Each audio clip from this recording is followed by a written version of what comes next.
Guarantee लेता हूं कि आप 40 आउट टू 40 स्कोर बहुत इजीली कर पाएंगे।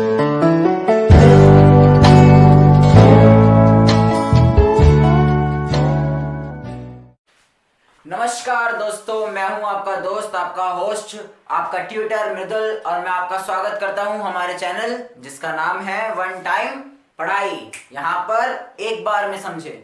तो मैं आप लोगों के लिए सीबीएसई मैथमेटिक्स स्टैंडर्ड और सीबीएसई मैथमेटिक्स बेसिक के सैंपल पेपर ऑलरेडी अपलोड कर चुका हूं हमारे चैनल पर। आज हम बात करेंगे उसी क्रम में CBSE sample paper for subject science. तो आइए साइंस के सब्जेक्ट की बात करते हैं। तो सीबीएसई ने अपनी ऑफिशियल वेबसाइट पर साइंस का सैंपल पेपर भी लॉन्च कर दिया है।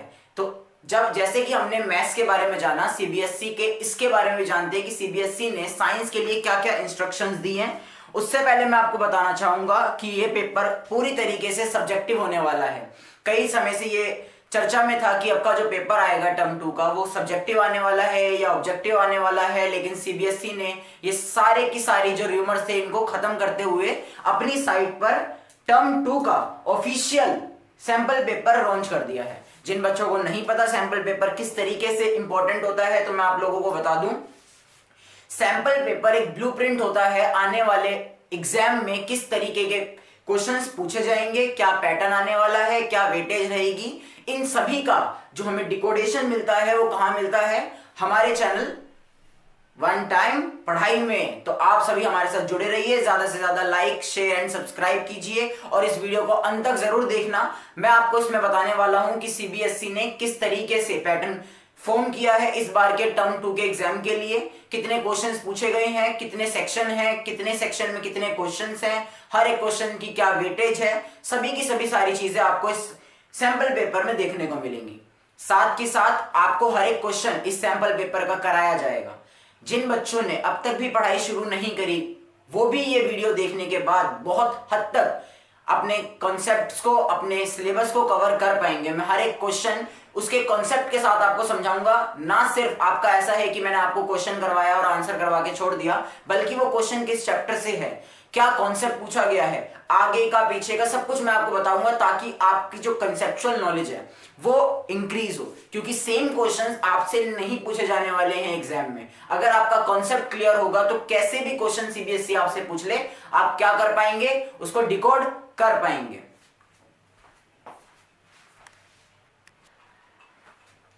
तो आइए बात करते हैं पहले साइंस में किस तरीके से इंस्ट्रक्शन सीबीएसई ने हमारे को दे रखी है। इस बार जो साइंस का टर्म 2 का पेपर होने वाला है उसमें टोटल क्वेश्चंस जो दिए गए हैं वो हमारे को 15 क्वेश्चंस दिए गए हैं, जो सारे के सारे कंपलसरी है करना। यानी कि आपके पेपर में टोटल 15 क्वेश्चन आएंगे और आपको 15 ही क्वेश्चन करने हैं। आपको क्वेश्चंस के बीच में चॉइसेस नहीं दे रखी। यानी कि पहले के पेपर में क्या हुआ करता था, 3 से 4 क्वेश्चन एक्स्ट्रा आया करते थे और आपके पास चॉइस होती थी उनमें से इतने क्वेश्चन करने हैं। पर अब की बार ऐसा नहीं है, आपको टोटल 15 क्वेश्चन दिए होंगे और आपको 15 क्वेश्चन करने हैं। पर घबराने वाली कोई बात नहीं है। सीबीएसई ने इसके जगह आपको क्या दिया है, आपको क्वेश्चंस में इंटरनल चॉइस दी है। यानी कि मान लो क्वेश्चन नंबर 4 है तो क्वेश्चन नंबर 4 में आपको और पार्ट करके दिया होगा। यानी कि आप और पार्ट का ऊपर वाला कर सकते हो या नीचे वाला कर सकते हो। तो अब की बार आपको क्वेश्चंस में इंटरनल चॉइसेस दे रखी हैं, ना कि पूरे कंप्लीट पेपर में। आइए बात करते हैं सेक्शन की। आपके सेक्शन से पहले मैं आपको बताना चाहता हूं कि आपका जो टोटल टाइम मिलने वाला है आपको पेपर को खत्म करने का, वो आपको 2 घंटे का मिलने वाला है। 2 आवर का पेपर रहने वाला है, जिसके मैक्सिमम मार्क्स आपके होंगे 40। और मैं आपको यकीन दिलाता हूं अगर आप हमारे साथ जुड़े रहते हैं और ये सैंपल पेपर करते जाते हैं तो आपके स्कोरिंग मार्क्स भी 40 ही होंगे। ना सिर्फ पेपर 40 मार्क्स का आ रहा है, बल्कि आप भी 40 मार्क्स स्कोर कर पाएंगे बहुत ही आसानी से। हम थ्रू आउट द जर्नी आपके साथ रहने वाले हैं, आपको सैंपल पेपर डिकोड करवाने वाले हैं। आप जुड़े रहिएगा, देखते रहिएगा, शेयर करते रहिएगा। तो इस पेपर में आपके 3 सेक्शन होने वाले हैं, section A, section B, section C. यानी कि सीबीएसई ने पूरे के पूरे पेपर को 3 पार्ट्स में डिवाइड किया है। Section A, section B, section C, तीनों के अंदर जो क्वेश्चंस आने वाले हैं वो अलग अलग मार्क्स वेटेज रखते हैं। जैसे कि सेक्शन ए में टोटल क्वेश्चंस जो आपके सामने दिखाई देने वाले हैं वो 7 क्वेश्चंस पूछे जाएंगे। 7 क्वेश्चन में कुछ क्वेश्चंस में आपको इंटरनल चॉइसेस दे रखी होगी। ध्यान रखना, सभी क्वेश्चन में इंटरनल चॉइसेस नहीं दे रखी होती, लेकिन आपको कंप्लीट पढ़ाई करनी है, आपको इंटरनल चॉइसेस सिर्फ दे रखी हैं। आप सोच के जाना कि हमारे को सब आता है। जो 2 मार्क्स के, यानी कि टोटल 7 क्वेश्चन, आपका हर एक क्वेश्चन 2-2 मार्क्स का होगा, यानी कि सेक्शन ए आपका टोटल हो गया 14 मार्क्स का। ठीक है, सेक्शन बी की बात करें, सेक्शन बी में टोटल क्वेश्चंस जो आपसे पूछे जाएंगे वो 6 क्वेश्चंस होने वाले हैं।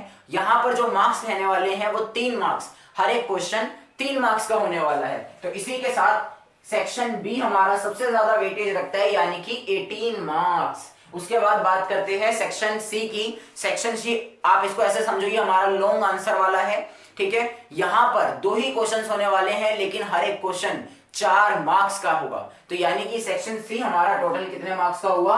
18। आप इनको प्लस करके देखिए, ये आपके हो गए 14 क्वेश्चन और 7 6 2 आपके हो गए 15 क्वेश्चन और सॉरी 40 मार्क्स। तो इस तरीके से कुछ आपका पेपर रहने वाला है। इसके बाद हम बात करेंगे सिलेबस की कि क्या सिलेबस आपका टर्म 2 में आ रहा है। आइए बात करते हैं सिलेबस की। सिलेबस में आपके पास इस बार साइंस के सिलेबस में आपके पास जो चैप्टर आ रहे हैं वो आपकी स्क्रीन पर है।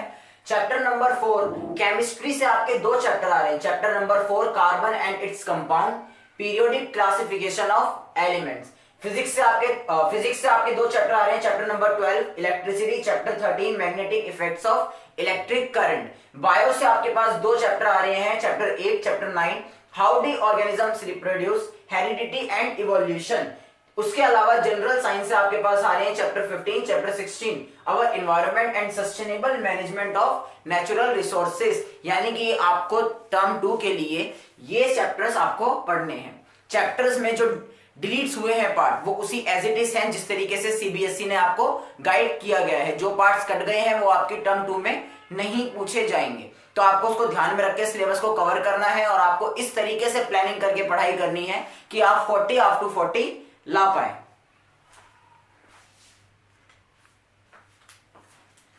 आइए आगे बढ़ते हैं हमारे सैंपल पेपर की ओर। अब हम देखेंगे सैंपल पेपर के सभी क्वेश्चंस के सॉल्यूशन।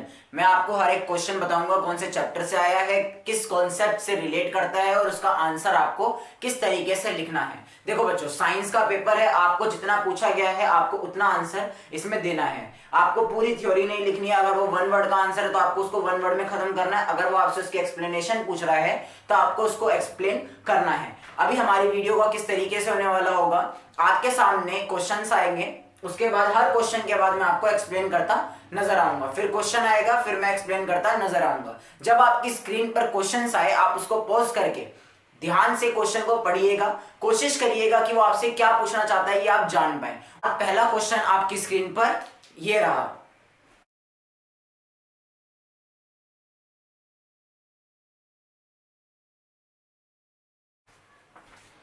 आई होप आपने अपना क्वेश्चन अच्छे से पढ़ा होगा, अच्छे से उसके पार्ट्स पढ़े गए होंगे। आपने ये देखा होगा कि उसने आपको क्वेश्चन में क्या दिया है और आपसे क्या पूछा है। तो आइए मैं आपको बताता हूं। आपको कुछ इस तरीके से टेबल दे रखी है, इसमें आपको एलिमेंट दे रखे हैं P Q R and S. 4 element दिए गए हैं, इनकी इलेक्ट्रॉनिक कॉन्फ़िगरेशन दे रखी है। सभी बच्चों को पता होगा इलेक्ट्रॉनिक कॉन्फ़िगरेशन क्या होती है। नंबर ऑफ प्रोटॉन्स या नंबर ऑफ इलेक्ट्रॉन्स जो उस एलिमेंट में है वो उसकी शेल में किस तरीके से प्लेस किए गए हैं उनको इलेक्ट्रॉनिक कॉन्फ़िगरेशन बोला गया है। जैसे कि इसके पहले शेल में 2 इलेक्ट्रॉन्स हैं और आखिरी शेल में 6 इलेक्ट्रॉन्स हैं। इसी तरीके से आपको इलेक्ट्रॉनिक कॉन्फ़िगरेशन दे रखी है। आपका पहला क्वेश्चन उसने आपसे पूछा है कि इनमें से कार्बन ही दे रखा है कि नहीं दे रखा? नहीं, हाँ कार्बन दे रखा है और वो आपको किसके साथ बॉन्ड बनाता नजर आएगा। इन 4 एलिमेंट में से कार्बन किन के साथ बॉन्ड बनाता नजर आएगा? सबसे पहले आप लोगों को पता है कार्बन कौन सा बॉन्ड बनाता है, ध्यान से देखो, कार्बन कोवेलेंट बॉन्ड बनाता है। कार्बन के बारे में थोड़ी सी चर्चा कर लेते हैं। कार्बन टेट्रावैलेंट होता है, यानी कि इसके आउटर मोस्ट शेल में 4 इलेक्ट्रॉन्स हैं जिनको ये शेयर करके क्या बनाता है, दूसरों के साथ बॉन्ड बनाता है। उसी बॉन्ड को, शेयरिंग वाले बॉन्ड को कहा जाता है कोवेलेंट बॉन्ड। अब जरा आप ध्यान से देखना इनमें से कौन कौन से एलिमेंट के साथ कार्बन बॉन्ड बनाएगा। बहुत इजी सी ट्रिक है। सबसे पहले आपको यह पता है ऑक्टेट क्या होता है। What is octet?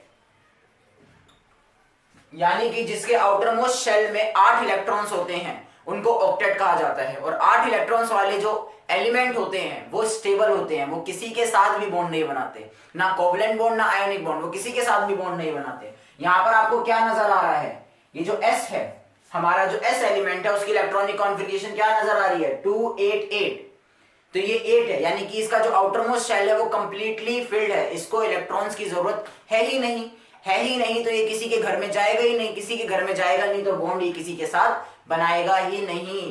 तो ये आपकी उससे कट हो चुका है। इसके अलावा कोवलेंट बॉन्ड के बारे में एक बात जो आपको याद रखनी है, जनरली कोवलेंट बॉन्ड किसके साथ बनते हैं, नॉन मेटल कोवलेंट बॉन्ड्स बनाते हैं, नॉन मेटल, ठीक है। यानी कि नॉन मेटल जनरली वो होते हैं जिनके वैलेंस इलेक्ट्रॉन्स 5 से ज्यादा होते हैं, यानी कि वो नेगेटिव वैलेंसी को शो करते हैं, वो आपके नॉन मेटल्स होते हैं। यहां पर जरा ध्यान से देखिए, इसकी वैलेंसी क्या रहने वाली है, इसकी वैलेंसी रहने वाली है -1, क्योंकि इसके आउटर मोस्ट सेल में कितने इलेक्ट्रॉन्स हैं, 7 इलेक्ट्रॉन्स हैं। अब इसको कितने करने हैं, इसको एक और इलेक्ट्रॉन्स चाहिए, तब जाकर ये आपका पूरा 288 की कॉन्फ़िगरेशन यानी कि इनर्ट गैस कॉन्फ़िगरेशन को क्या कर लेगा, अचीव कर लेगा, जिससे ये स्टेबल हो जाएगा।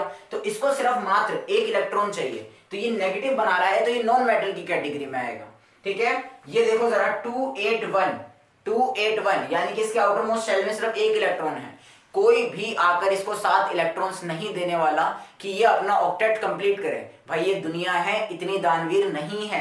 यहां पर आपको सर भी मार्क्स नहीं देंगे, इस बात को ध्यान में रखना। सर भी उन्हीं बच्चों को 9 से 10 करते हैं जिनके 9 आए हुए हो, सर उनको 1 से 10 मार्क्स नहीं करते। अब आपके पेपर में आए हुए 1 मार्क्स, तो सर आपको 10 नहीं कर देंगे, लेकिन अगर आपके पेपर में 9 मार्क्स आए तो सर भी सोचेंगे पूरे ही दे देता हूं, 10 बना देता हूं। तो यहां पर भी यही सीन है कि इसके पास एक ही इलेक्ट्रॉन है, इसको चाहिए कितने, 7 और चाहिए ताकि ये इनर्ट गैस कॉन्फ़िगरेशन को पूरा कर पाए, लेकिन इसको ऐसा कोई नहीं देगा। ये +1 वैलेंसी वाला है, और ये मेटल्स होते हैं जो आयनिक बॉन्ड से अपने आपका बॉन्ड बनाते हैं। तो यहां पर इसके साथ कार्बन बॉन्ड नहीं बनाएगा। कौन कौन से हमारे कट गए, हमारा S कट गया, हमारा Q कट गया।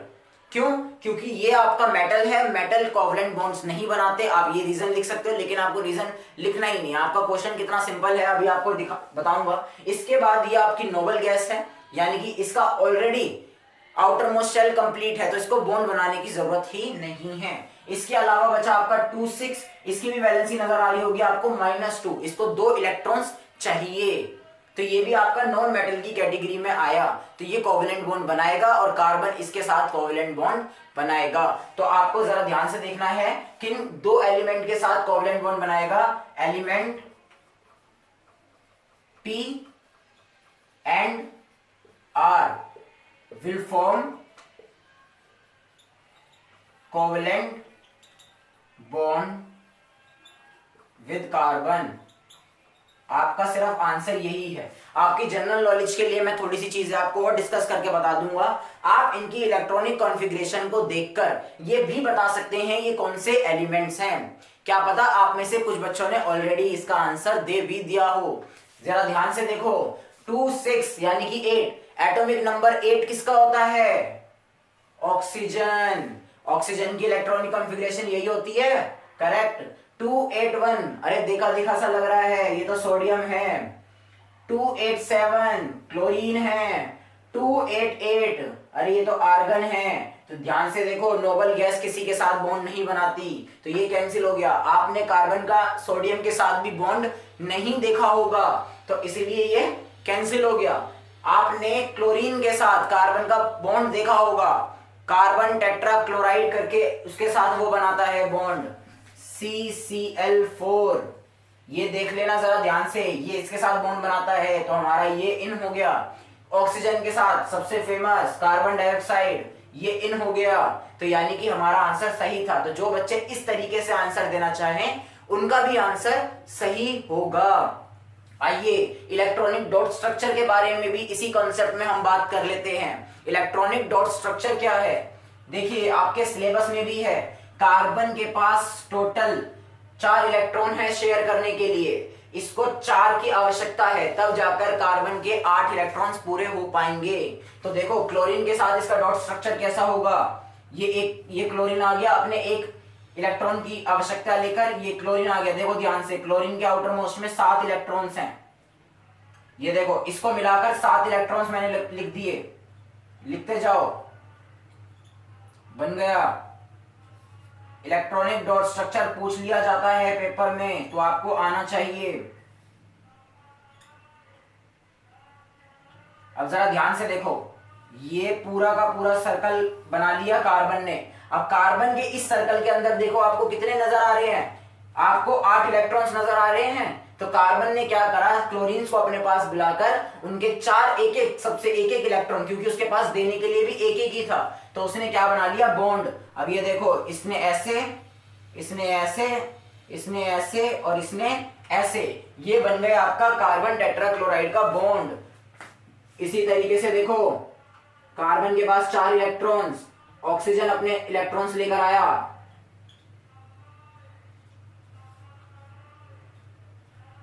ये देखो जरा, ये 1, ये 2 और ये 3 सर्कल, ये बन गया कार्बन डाइऑक्साइड का आपका इलेक्ट्रॉनिक डॉट स्ट्रक्चर। आप लोग ये बना लेना, और किस तरीके से मैंने बनाया है इस पे नजर रखना। इसी के साथ हमारा पहला पार्ट खत्म। अगला पार्ट वो आपसे क्या पूछ रहा है, अगला पार्ट पूछ रहा है कि कार्बन इतनी वैरायटी में कंपाउंड्स बनाता है दूसरे एलिमेंट के साथ, और कार्बन इनके अंदर भी कईयों के साथ बॉन्ड बना पाया, तो क्या रीजन है कार्बन का, यही क्वेश्चन है आपका। सिंपल सा क्वेश्चन उसने पूछा है। कार्बन की 2 प्रॉपर्टी एनसीईआरटी में आपको बता रखी है। कार्बन एक तो टेट्रावैलेंट होता है, मैंने स्टार्टिंग में बता दिया आपको, और दूसरी प्रॉपर्टी उसकी क्या होती है, कैटिनेशन। ये आपका सेकंड पार्ट का आंसर रहा, टेट्रावैलेंट और कैटिनेशन। यही 2 रीजन आपके एनसीईआरटी में भी दे रखे हैं कि क्यों कार्बन जो है वो इतने ज्यादा अमाउंट में कंपाउंड्स बना पाता है। एक तो वो टेट्रावैलेंट है, यानी कि उसके पास शेयर करने के लिए 4 अलग इलेक्ट्रॉन्स हैं, जिसको वो 4 अलग अलग मोनोवैलेंट एलिमेंट्स के साथ क्या कर सकता है, कंबाइन कर सकता है। जैसे कि देखो, क्लोरीन, क्लोरीन को एक ही की आवश्यकता थी, इसने 4 क्लोरीन अपने पास बुलाए और चारों के साथ क्या बना लिया, बॉन्ड बना लिया। तो टेट्रावैलेंट का मतलब उसके आउटर मोस्ट शेल में 4 इलेक्ट्रॉन्स हैं, यानी कि वो 4 अलग अलग बॉन्ड बना सकता है। और देखो, ऐसा भी नहीं है कि वो सबके साथ अलग ही बनाए, आपको ये भी पता है कि जो कार्बन है वो डबल और ट्रिपल बॉन्ड भी बनाता है, लेकिन इसका बस ये मतलब है टेट्रावैलेंट का कि वो टोटल 4 बॉन्ड बना सकता है। अब वो चाहे डबल हो चाहे ट्रिपल ट्रिपल हो। जैसे कि ऑक्सीजन में देखो, उसने 2 डबल डबल बॉन्ड बनाए हैं, ये डबल डबल बॉन्ड है ऑक्सीजन के साथ। तो यहाँ पर भी उसने टोटल बॉन्ड तो 4 ही बनाए ना, 2 ये रहे 2 ये रहे। तो वो वास्ट वैरायटी में जो कंपाउंड्स बना पाता है, उसका एक रीजन है टेट्रावैलेंट, और देखो दूसरा रीजन है कैटिनेशन। कार्बन कार्बन के साथ बॉन्ड बना सकता है, पहला रीजन ये है। कैटिनेशन क्या होता है कि कार्बन कार्बन के साथ लॉन्ग चेन में जुड़ सकता है। जैसे कि देखो, एक कंपाउंड यहां पर दे रखा है सी सी सी सी सी सी सी, एक साथ जुड़ते चले गए, ये एक लॉन्ग चेन फॉर्म कर रहे हैं। तो कार्बन ऐसा कर सकता है, इसी प्रॉपर्टी को कैटिनेशन कहते हैं। इसमें क्या होता है, नंबर ऑफ प्रोडक्ट्स वो बनाए जा सकते हैं इन्हीं के कॉम्बिनेशन से, इसलिए जो नंबर ऑफ कंपाउंड्स हो गए वो भी क्या हो गए, इंक्रीज हो गए। तो आपका आंसर है टेट्रावैलेंट एंड कैटिनेशन। अभी इसी के साथ आपका सेकंड क्वेश्चन स्क्रीन पर ये रहा।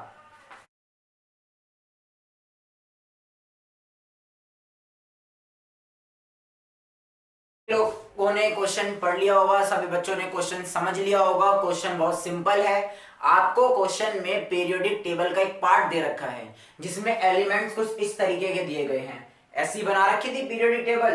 तो एक एलिमेंट आपको W, Y और Z दे रखा है, और आपसे कुछ सवाल पूछे गए हैं इसी पीरियोडिक टेबल के ऊपर। तो पहला सवाल देखते हैं क्या है। पहला सवाल वो आपसे पूछ रहा है कि इनमें से कौन से एलिमेंट आपस में कोवेलेंट बॉन्ड बनाएंगे। W, Y, Z 3 एलिमेंट्स आपको पीरियोडिक टेबल में दे रखे हैं, और आपसे सवाल किया गया है कि इनमें से कौन सा एलिमेंट या कौन से एलिमेंट आपस में कोवेलेंट बॉन्ड बनाएंगे। इससे पहले वाले क्वेश्चन में भी मैंने आपको कोवेलेंट बॉन्ड के बारे में थोड़ा सा बताया, तो आइए कोवेलेंट बॉन्ड के बारे में फिर बता देता हूं। कोवेलेंट बॉन्ड जनरली, ठीक है, मैक्सिमम टाइम, एक्सेप्शंस को हटा दिए तो केमिस्ट्री में हर जगह एक्सेप्शन होती है। तो कोवेलेंट बॉन्ड कौन बनाता है, नॉन मेटल्स बनाते हैं आपस में। कौन बनाते हैं, नॉन मेटल्स। तो आपको जरा इस पीरियोडिक टेबल को देख के समझ आ रहा है कौन से नॉन मेटल है कौन से नहीं। तो आइए, अगर जिनको नहीं पता उनके लिए मैं बता दूं, पीरियोडिक टेबल की ये वाली जो साइड होती है ये आपके मेटल्स होते हैं। क्या होते हैं, मेटल्स। और ये वाली साइड होती है, यहां पर ये होते हैं ट्रांजिशन एलिमेंट्स, जो आपके सिलेबस से दूर दूर तक मेल नहीं खाते, आपको इनके बारे में नहीं पढ़ना है। ये होते हैं ट्रांजिशन एलिमेंट जो स्केडियम से शुरू होते हैं, और ये आयरन, कोबाल्ट, निकल, इनको हटा दो। इसके बाद बारी आती है इसकी, ये होते हैं आपके नॉन मेटल।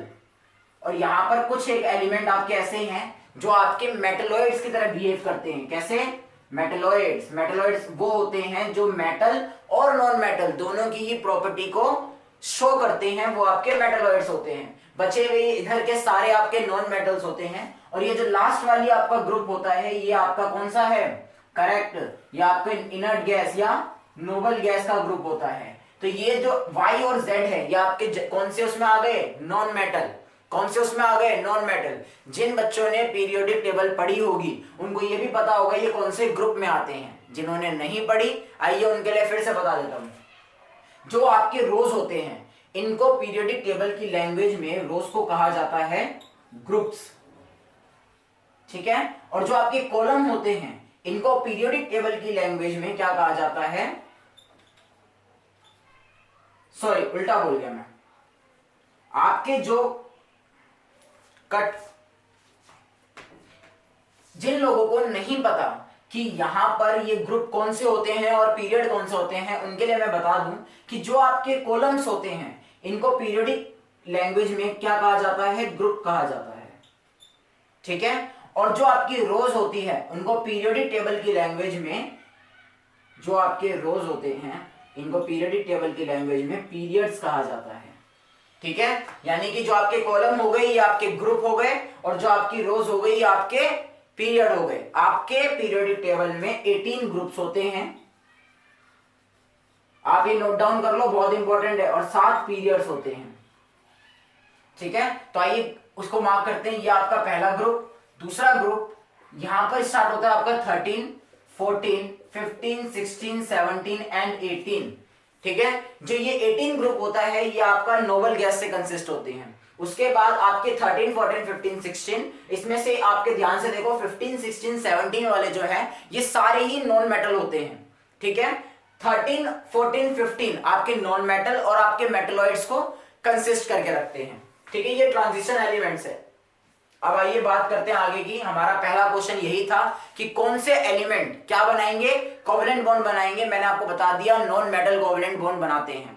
और आयनिक बॉन्ड कौन बनाते हैं? आयनिक बॉन्ड बनाते हैं मेटल और नॉन मेटल। दो एलिमेंट्स दे रखे हैं, अगर एक मेटल है एक नॉन मेटल है, तो वो जनरली आपका आयनिक बॉन्ड बनाएंगे और उसके साथ रिश्ता बनाएंगे, ठीक है। वो कोवेलेंट बॉन्ड से रिश्ता नहीं बनाते। लेकिन दो नॉन मेटल हैं, वो आपस में कोवेलेंट बॉन्ड से रिश्ता बनाते हैं। इस बात को आपको याद रखना है। तो यहां पर आपका Y and Z will form covalent bond. तो ये तो आपके पहले पार्ट का हो गया आंसर, ठीक है। सबको समझ आया? अगला पार्ट आपका बड़ा इंटरेस्टिंग है। इसके लिए आपने कुछ ट्रेंड्स याद करे होंगे। पीरियोडिक टेबल का जब चैप्टर आपने पढ़ा तो आपको कुछ ट्रेंड्स बताए गए होंगे। जिनको नहीं बताए कोई दिक्कत नहीं है, उनमें से एक ट्रेंड मैं आपको अभी बताने वाला हूं। उसने आपसे पूछा है कि एलिमेंट W और एलिमेंट Z, इनके अंदर किसकी बिगर एटॉमिक रेडियस होगी? एलिमेंट W और एलिमेंट Z के अंदर किसकी बिगर यानी कि एटॉमिक रेडियस, आप लोगों को पता है जो एटम्स दिखते हैं वो स्फेरिकल शेप में बनाए गए थे, ठीक है। तो वो उनमें से रेडियस किसकी बड़ी होगी? W की बड़ी होगी या Z की बड़ी होगी? आइए इसी विषय पर चर्चा करते हैं। आपको कुछ ट्रेंड्स ध्यान में रखने हैं। वो किस तरीके से याद रखने हैं? जब हम डाउन द ग्रुप जाते हैं, यानी कि ऊपर से नीचे की तरफ जाते हैं, तो नंबर ऑफ शेल्स इंक्रीज होती है। जैसे कि पहला पीरियड नंबर ऑफ शेल्स 1, दूसरा पीरियड नंबर ऑफ शेल्स 2, तीसरा पीरियड नंबर ऑफ शेल्स 3। मैं शेल किसको कह रहा हूं? देखो ये आपका एक एटम बनाकर दिखाता हूं मैं। ये आपके एक एटम का स्ट्रक्चर बन गया, जिसके सेंटर में क्या होता है? न्यूक्लियस। और न्यूक्लियस के अराउंड आपकी शेल होती है। देखो ये हो गई आपकी के शेल, एल शेल, इस तरीके से आपको शेल दे रखी है ना। तो अगर पीरियड 1 में कोई एलिमेंट है तो उसके पास सिर्फ एक शेल होगी, यानी कि के शेल होगी। कोई आपका पीरियड 2 में है तो उसके पास 2 शेल होगी। यानी कि जब आप नीचे की तरफ आते हैं ऊपर से, तो नंबर ऑफ शेल्स इंक्रीज हो जाते हैं। अब ऑब्वियस सी बात है, इसके पास 3 शेल है, इसके पास दो शेल है, किसका रेडियस बड़ा दिख रहा है आपको? कम ऑन गाइस, ऑब्वियसली जिसके अंदर शेल ज्यादा है। तो जब हम डाउन द ग्रुप आते हैं तो एटॉमिक रेडियस इंक्रीज होती है। क्या होती है? एटॉमिक रेडियस इंक्रीज होती है। तो आपको ये बात तो समझ आ गई। पर जब हम अलोंग द पीरियड ट्रेवल करते हैं, यानी कि लेफ्ट टू राइट जा रहे हैं पीरियड्स के अलोंग, यानी कि किसी एक रो में ही, मान लो मैं इस रो को पकड़ लेता हूं और मुझे इस रो में यहां से यहां तक जाना है, तो ठीक है भाई, आपने कहा सर नीचे जा रहे हैं तो नंबर ऑफ शेल इंक्रीज हो रहे हैं, लेकिन एक ही रो में तो नंबर ऑफ शेल सेम रहने वाले हैं। मैं कह रहा बिल्कुल, इसमें भी जितने नंबर ऑफ शेल्स होंगे इसमें भी उतने ही नंबर ऑफ शेल्स होंगे। पर अब सर इधर से उधर जा रहे हैं तो क्या ट्रेंड नजर आएगा? क्या एटॉमिक इंक्रीज होगी, रेडियाई उतनी ही रहने वाली है, डिक्रीज होने वाली है? सर हमें कुछ नहीं समझ आ रहा। अरे रुको रुको, सब समझाते हैं। जब हम ऊपर से नीचे आए तो एटॉमिक रेडियस इंक्रीज होती है, क्योंकि नंबर ऑफ शेल्स इंक्रीज होते हैं। तो ये तो आपको सीधा सा समझ आ गया। अब बात करते हैं, जब हम लेफ्ट टू राइट जाते हैं अलोंग द पीरियड, तो एटॉमिक रेडियस पर क्या असर पड़ता है? तो सिंपल सी बात है, जरा ध्यान से देखो। जब हम ग्रुप 1 में हैं तो आपके पास जो आउटर मोस्ट शेल है उसके अंदर एक इलेक्ट्रॉन है। जब हम ग्रुप 2 में हैं तो आपके आउटर मोस्ट शेल में 2 इलेक्ट्रॉन्स है। जब हम ग्रुप 13 में हैं तो आउटर मोस्ट शेल में 3 इलेक्ट्रॉन्स है। क्या नजर आ रहा है? जब हम अलोंग द पीरियड जा रहे हैं तो आउटर मोस्ट शेल तक तो हमारा सब नंबर ऑफ शेल्स तो हमारी सेम है, लेकिन उस शेल में नंबर ऑफ इलेक्ट्रॉन्स इंक्रीज हो रहे हैं। क्या हो रहा है? नंबर ऑफ इलेक्ट्रॉन्स इंक्रीज हो रहे हैं। नंबर ऑफ शेल्स सेम है, नंबर ऑफ इलेक्ट्रॉन्स इंक्रीज हो रहे हैं। मान लो 2 एलिमेंट हैं जिनके पास 2-2 शेल हैं, ठीक है। अब इसके पास आउटर मोस्ट में 2 इलेक्ट्रॉन्स हैं, पर इसके पास आउटर मोस्ट में 3 इलेक्ट्रॉन है, ठीक है। और ये सेंटर में न्यूक्लियस। अब जरा देखो क्या होगा। इलेक्ट्रॉन्स को किसने पकड़ कर रखा हुआ है? इलेक्ट्रॉन्स को न्यूक्लियस ने पकड़ के रखा हुआ है, क्योंकि न्यूक्लियस जो होता है आपका वो पॉजिटिव चार्ज होता है, क्योंकि उसके अंदर प्रोटॉन्स होते हैं। इलेक्ट्रॉन्स आपके नेगेटिव चार्ज होते हैं, और आपको पता है पॉजिटिव अट्रैक्ट्स नेगेटिव, ये एक दूसरे को बांध कर रखते हैं। इसी तरीके से न्यूक्लियस ने इन इलेक्ट्रॉन्स को बांधे रखा हुआ है। अगर न्यूक्लियस इनको बांध कर नहीं रखता तो ये कभी भी क्या हो जाते? फैल जाते। लेकिन ऐसा होता है? नहीं, ऐसा नहीं होता, इसीलिए इनको बांध के रखता है। देखो, इसके न्यूक्लियस ने 2 इलेक्ट्रॉन्स बांध रखे हैं, इसके न्यूक्लियस ने 3 इलेक्ट्रॉन्स बांध रखे हैं। ध्यान से देखना, इसके अंदर 2 प्रोटॉन और 2 ही इलेक्ट्रॉन होंगे। इसके अंदर क्या नजर आ रहा है? 3 इलेक्ट्रॉन और 3 प्रोटॉन नजर आ रहे हैं। अब देखो इन दोनों में क्या फर्क है? अब सर आप मुझे बताओ कि इन दोनों में से किनका रेडियस बड़ा है, छोटा है या इक्वल है? आपने कहा शेल तो दोनों में बराबर है, तो एटॉमिक रेडियस तो सेम होनी चाहिए। मैं कहता हूं ऐसा नहीं है। इन दोनों में इसकी एटॉमिक रेडियस इसके कंपैरिजन में छोटी होगी। सर ऐसा क्यों? अरे सिंपल सी बात देखो, इसको 2 प्रोटॉन ने 2 इलेक्ट्रॉन को पकड़ के रखा हुआ है, यानी कि 2 लोग हैं इधर और 2 लोग हैं उधर, खींच के रखा हुआ है, वो एक दूसरे को खींच रहे हैं। अब सोचो, मैंने इधर भी 3 कर दिए, उधर भी 3 कर दिए, जो फोर्स होगी रस्सी पर वो बढ़ेगी कि नहीं बढ़ेगी? ऑफ कोर्स बढ़ेगी। अभी 2-2 मिलकर खींच रहे थे, अब 3-3 मिलकर खींच रहे हैं। तो इसीलिए जो ये यहां पर एक फोर्स ऑफ अट्रैक्शन होगी, जब नंबर ऑफ इलेक्ट्रॉन्स बढ़ जाते हैं तो फोर्स ऑफ अट्रैक्शन भी बढ़ जाती है। फोर्स ऑफ अट्रैक्शन को न्यूक्लियर अट्रैक्शन भी कहते हैं, न्यूक्लियर अट्रैक्शन, क्योंकि ये न्यूक्लियस लगा रहे हैं अपनी तरफ, तो न्यूक्लियर अट्रैक्शन भी कह रहे हैं इसको। तो ये बढ़ जाएगी, अगर ये बढ़ जाएगी तो ये इसको और टाइटली पकड़ के रखेगा, जिसकी वजह से इसका जो साइज है वो बड़ा होगा एज कंपेयर टू दिस, क्योंकि इसने और अच्छे से पकड़ के रखा हुआ है। ध्यान से देखो, मेरी इस चीज को कोई पकड़ के अंदर की तरफ खींच रहा है तो ये इतनी हो गई, अगर कोई ज्यादा फोर्स लगाए तो ये इतनी हो गई।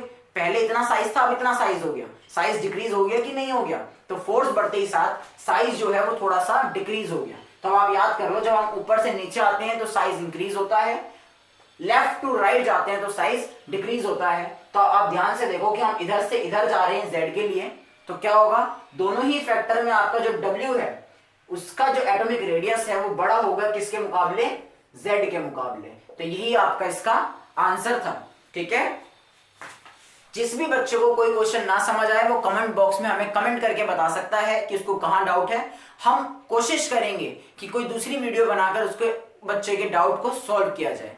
इसी के साथ तीसरा क्वेश्चन आपकी स्क्रीन पर ये रहा।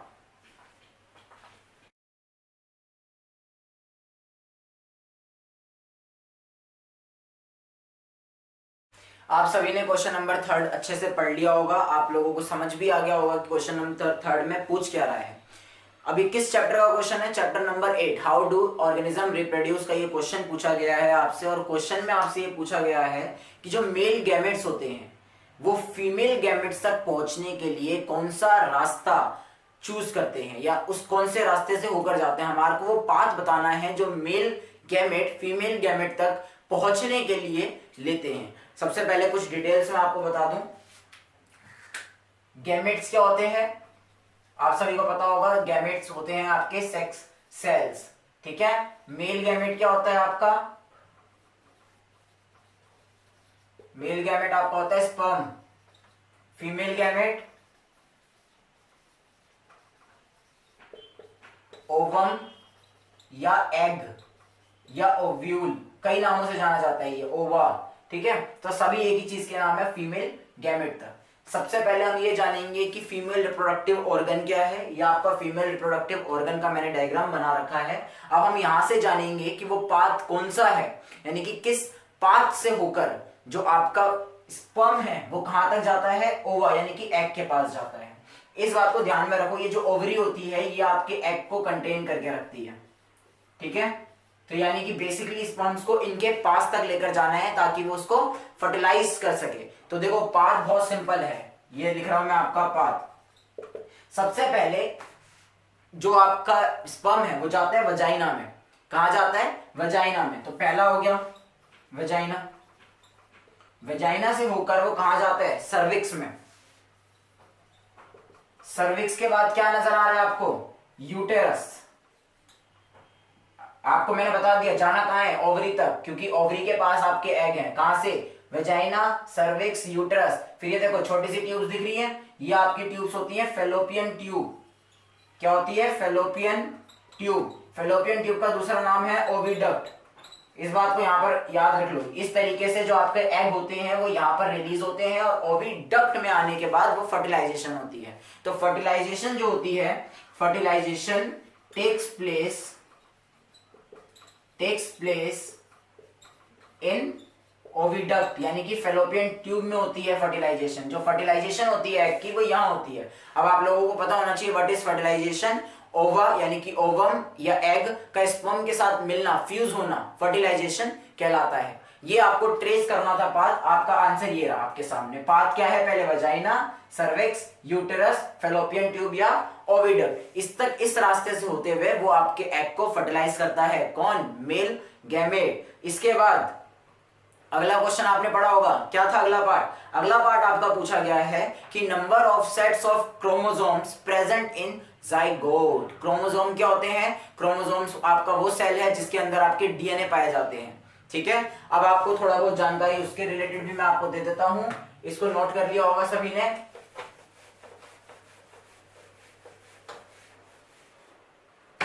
ध्यान से देखो, एक मेल के अंदर 23 सेट्स ऑफ क्रोमोसोम्स होते हैं, या पेयर कह लो, 23 पेयर्स, यानी कि 46 क्रोमोसोम्स होते हैं। इसी तरीके से एक फीमेल के अंदर भी 23 पेयर्स ऑफ क्रोमोसोम्स पाए जाते हैं, यानी कि 46 क्रोमोसोम्स। अब देखो जाइगोट क्या होता है। सबसे पहले तो जाइगोट समझो। जाइगोट क्या है? जाइगोट क्या है? ओवा यानी कि आपका एग जब फर्टिलाइज हो जाता है उसको जाइगोट बोलते हैं। और फर्टिलाइज मतलब जब वो मेल गैमेट के साथ फ्यूज हो जाता है उसको जाइगोट बोलते हैं, ठीक है। जाइगोट क्या है? जब आपका एग आपके मेल गैमेट के साथ फ्यूज हो जाता है उसको बोला जाता है जाइगोट। तो इस जाइगोट के पास 23 क्रोमोसोम्स मेल साइड से आते हैं और 23 क्रोमोसोम्स आपके फीमेल साइड से आते हैं। तो नंबर ऑफ सेट्स जो क्रोमोसोम्स के प्रेजेंट होते हैं जाइगोट के अंदर वो होते हैं आपके 2n। और यहां पर जो n है वो डिनोट कर रहा है 23 को, यानी कि मेल के पास भी 2n होते हैं, फीमेल के पास भी 2n होते हैं। और इनमें से आता कितना है? आता है n और n। इसको इस तरीके से समझो, यानी कि मेल में भी 2n क्रोमोसोम्स होते हैं, फीमेल में भी 2n क्रोमोसोम्स होते हैं। जो ये n है इसकी वैल्यू आपको दे दी मैंने, 23 होती है। मेल के पास से n क्रोमोसोम्स जाइगोट में आते हैं, फीमेल के पास से भी n क्रोमोसोम्स जाइगोट में आते हैं, n प्लस n। इस तरीके से जाइगोट के पास कितने क्रोमोसोम्स हो गए? 2n। इसके पास भी क्रोमोसोम्स की जो संख्या हो गई वो हो गई 46। तो आपका अगला क्वेश्चन भी सिर्फ वन वर्ड का आंसर आपको देना है, 2n, यानी कि 23 सेट्स या फिर 46 क्रोमोसोम्स आपके जाइगोट के पास होते हैं। कभी कभार क्वेश्चन ऐसे पूछ लिया जाता है कि इसके पास क्रोमोसोम के जो सेट्स हैं वो 4n क्यों नहीं हो जाते? आंसर आपको साफ दिख रहा है, मेल के 2n या फीमेल के 2n क्रोमोसोम्स नहीं आते, मेल की तरफ से आधे आते हैं, फीमेल की तरफ से आधे ही आते हैं। अगर वो आधे आधे ना होकर ज्यादा मात्रा में आएंगे तो वो जाइगोट फॉर्म होगा ही नहीं, ठीक है, यानी कि वो बेबी बन ही नहीं पाएगा। बेबी के लिए क्या नेसेसरी कंडीशन है कि आधे क्रोमोसोम्स मेल साइड से आ रहे हैं और आधे क्रोमोसोम्स आपके फीमेल साइड से आ रहे हैं, तभी एक जाइगोट के अंदर भी कितने क्रोमोसोम्स होंगे? 46 क्रोमोसोम्स ही होंगे, यानी कि 2n क्रोमोसोम्स का सेट होगा। इसी के साथ आपका क्वेश्चन नंबर 4 आपकी स्क्रीन पर आएगा, ध्यान से पढ़िएगा, ध्यान से समझिएगा, उसके बाद मैं एक्सप्लेनेशन के साथ आपके लिए यहीं खड़ा पाऊंगा।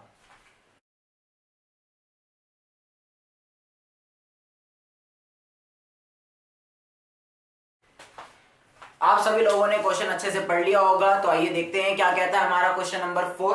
क्वेश्चन नंबर 4 में उसने आपको एक चीज बताई गई है कि आपने देखा होगा ब्रेड के ऊपर, जब आप ब्रेड को कुछ समय तक बाहर एनवायरनमेंट में छोड़ देते हैं तो ब्रेड के ऊपर ग्रीनिश ब्लैकिश पैचेस आ जाते हैं, जिसको हम जनरली फंगस बोलते हैं कि ब्रेड के ऊपर फंगस लग गई। उस ब्रेड को खाना नहीं है, अब वो खाने लायक बची भी नहीं है। तो अब उसने क्वेश्चन में हमसे पूछा है कि किस ऑर्गेनिज्म, किस माइक्रो ऑर्गेनिज्म की वजह से वो ग्रीनिश या ब्लैकिश पैचेस आते हैं। तो हमारा इसका आंसर देखो क्या है, ये हमारा आंसर है राइजोपस। ये एक तरीका क्या होता है? फंगाई होता है। राइजोपस ये एक तरीके का फंगाई है, फंगस है आपका, ये छोटा सा जीव होता है, इसलिए इसको माइक्रो ऑर्गेनिजम्स कहते हैं। ऑफ कोर्स जो फंगाई है वो माइक्रो ऑर्गेनिज्म से रिलेट करते हैं। अब अगला क्वेश्चन उसने पूछा है कि ये एसेक्सुअल मेथड, कौन सा एसेक्सुअल मेथड को यूज करके अपने आप को रिप्रोड्यूस करता है। एसेक्सुअल मेथड सबको पता होगा, जिनको नहीं पता मैं उन लोगों के लिए फिर से बता दूं। एसेक्सुअल मेथड में क्या होता है, आपका एक ही इंडिविजुअल अपने आप को रिप्रोड्यूस कर सकता है, यानी कि वहां पर दो इंडिविजुअल की जरूरत नहीं होती, सिर्फ एक ही ऑर्गेनिज्म अपने आप को क्या कर सकता है? रिप्रोड्यूस कर सकता है। ये तो पहला पॉइंट था एसेक्सुअल रिप्रोडक्शन के कैरेक्टरिस्टिक्स में। उसका दूसरा पॉइंट क्या होता है कि उसमें गैमेट्स यानी कि सेक्स सेल का इन्वॉल्वमेंट नहीं होता। रिप्रोडक्शन के समय सेक्सुअल रिप्रोडक्शन में सेक्स सेल्स आपने पढ़े होंगे, यानी कि गैमेट्स, उनका यूज होता है, लेकिन एसेक्सुअल रिप्रोडक्शन में आपके सेक्स सेल्स इन्वॉल्व नहीं होते, ठीक है। तो सेक्स सेल्स इन्वॉल्व नहीं होते और एक ही इंडिविजुअल रिप्रोडक्शन करता है, इसको आप बोलते हो एसेक्सुअल रिप्रोडक्शन। तो एसेक्सुअल रिप्रोडक्शन के अंदर कई सारे मेथड्स हैं, तो उनमें से हमारे को बताना है कि राइजोपस कौन से मेथड को यूज करता है। तो जो राइजोपस यूज करता है वो होता है आपका स्पोर फॉर्मेशन। तो इसका आंसर आपका है Rhizopus which uses spore formation. और देखो आपके क्वेश्चंस भले ही घुमाकर पूछ रखे हों, पर आपके आंसर सिंपल से भी सिंपल है। आपको वन वर्ड या वन लाइन में आंसर्स देने हैं इनकी। ये 2 मार्क्स के क्वेश्चन है। सेक्शन ए में आपका हर एक क्वेश्चन 2 मार्क्स का है, जिसमें आपको ऑफकोर्स 2-2 पार्ट दे रखे हैं, तो इसका मतलब हर एक पार्ट 1-1 मार्क्स के अप्रोक्स का है। तो आपको आंसर भी उसी तरीके से करना है, कोई भी डेफिनेशन नहीं लिखनी। मैं आप लोगों को समझाने के लिए सारी डेफिनेशंस बता रहा हूं, लेकिन आपका आंसर सिर्फ इतना होगा कि जो ऑर्गेनिज्म है वो राइजोपस और जो मेथड वो यूज कर रहा है वो है स्पोर फॉर्मेशन। अब बी पार्ट आप देखिए, बी पार्ट में वो आपसे क्या पूछ रहा है? बी पार्ट में बताना है वेजिटेटिव पार्ट और रिप्रोडक्टिव पार्ट। अब देखो पहली बात, वेजिटेटिव पार्ट जिसके ऊपर रिप्रोडक्टिव पार्ट लगता है, ठीक है। रिप्रोडक्टिव पार्ट वो होता है जो रिप्रोड्यूस करने में हेल्प करने वाला है, ठीक है। वेजिटेटिव जो ग्रोइंग पार्ट होता है आपके प्लांट का, वो वेजिटेटिव पार्ट कहलाता है। तो अब आपको बताना है, मैंने आप लोगों के लिए डायग्राम बना रखा है। राइजोपस कुछ इस तरीके से दिखता है अंडर द माइक्रोस्कोप। ये बहुत छोटा होता है, ब्रेड पर आपको ये नहीं दिखेगा। तो ये अंडर द माइक्रोस्कोप राइजोपस कुछ इस तरीके से दिखता है। तो ये जो थ्रेड लाइक स्ट्रक्चर है, ये string like thread like structure, hyphae, इसको क्या बोलते हैं? हाइफे। तो ये आपका हो जाएगा वेजिटेटिव पार्ट, वेजिटेटिव पार्ट। और इसके ऊपर आपको ये बल्ब लाइक स्ट्रक्चर दिख रहा है, ये फट जाता है। इसी बल्ब के अंदर छोटे छोटे छोटे छोटे स्पोर्स होते हैं, दानेदार, बिल्कुल दानेदार, वही स्पोर्स होते हैं। और वो जहां जाकर गिरते हैं अंडर सुटेबल कंडीशंस, वो अपने आप को क्या करते हैं? रिप्रोड्यूस करते हैं। तो ये इसका रिप्रोडक्टिव पार्ट हो गया। इसको क्या बोलते हैं? स्पोरेंजिया या स्पोर्स। ये आपका क्या हो गया? Reproductive part. तो आपका ये आंसर हो गया। ए का आंसर है राइजोपस और स्पोर फॉर्मेशन, बी का आंसर है हाइफे और स्पोरेंजिया। आइए देखते हैं हमारा अगला क्वेश्चन क्या है।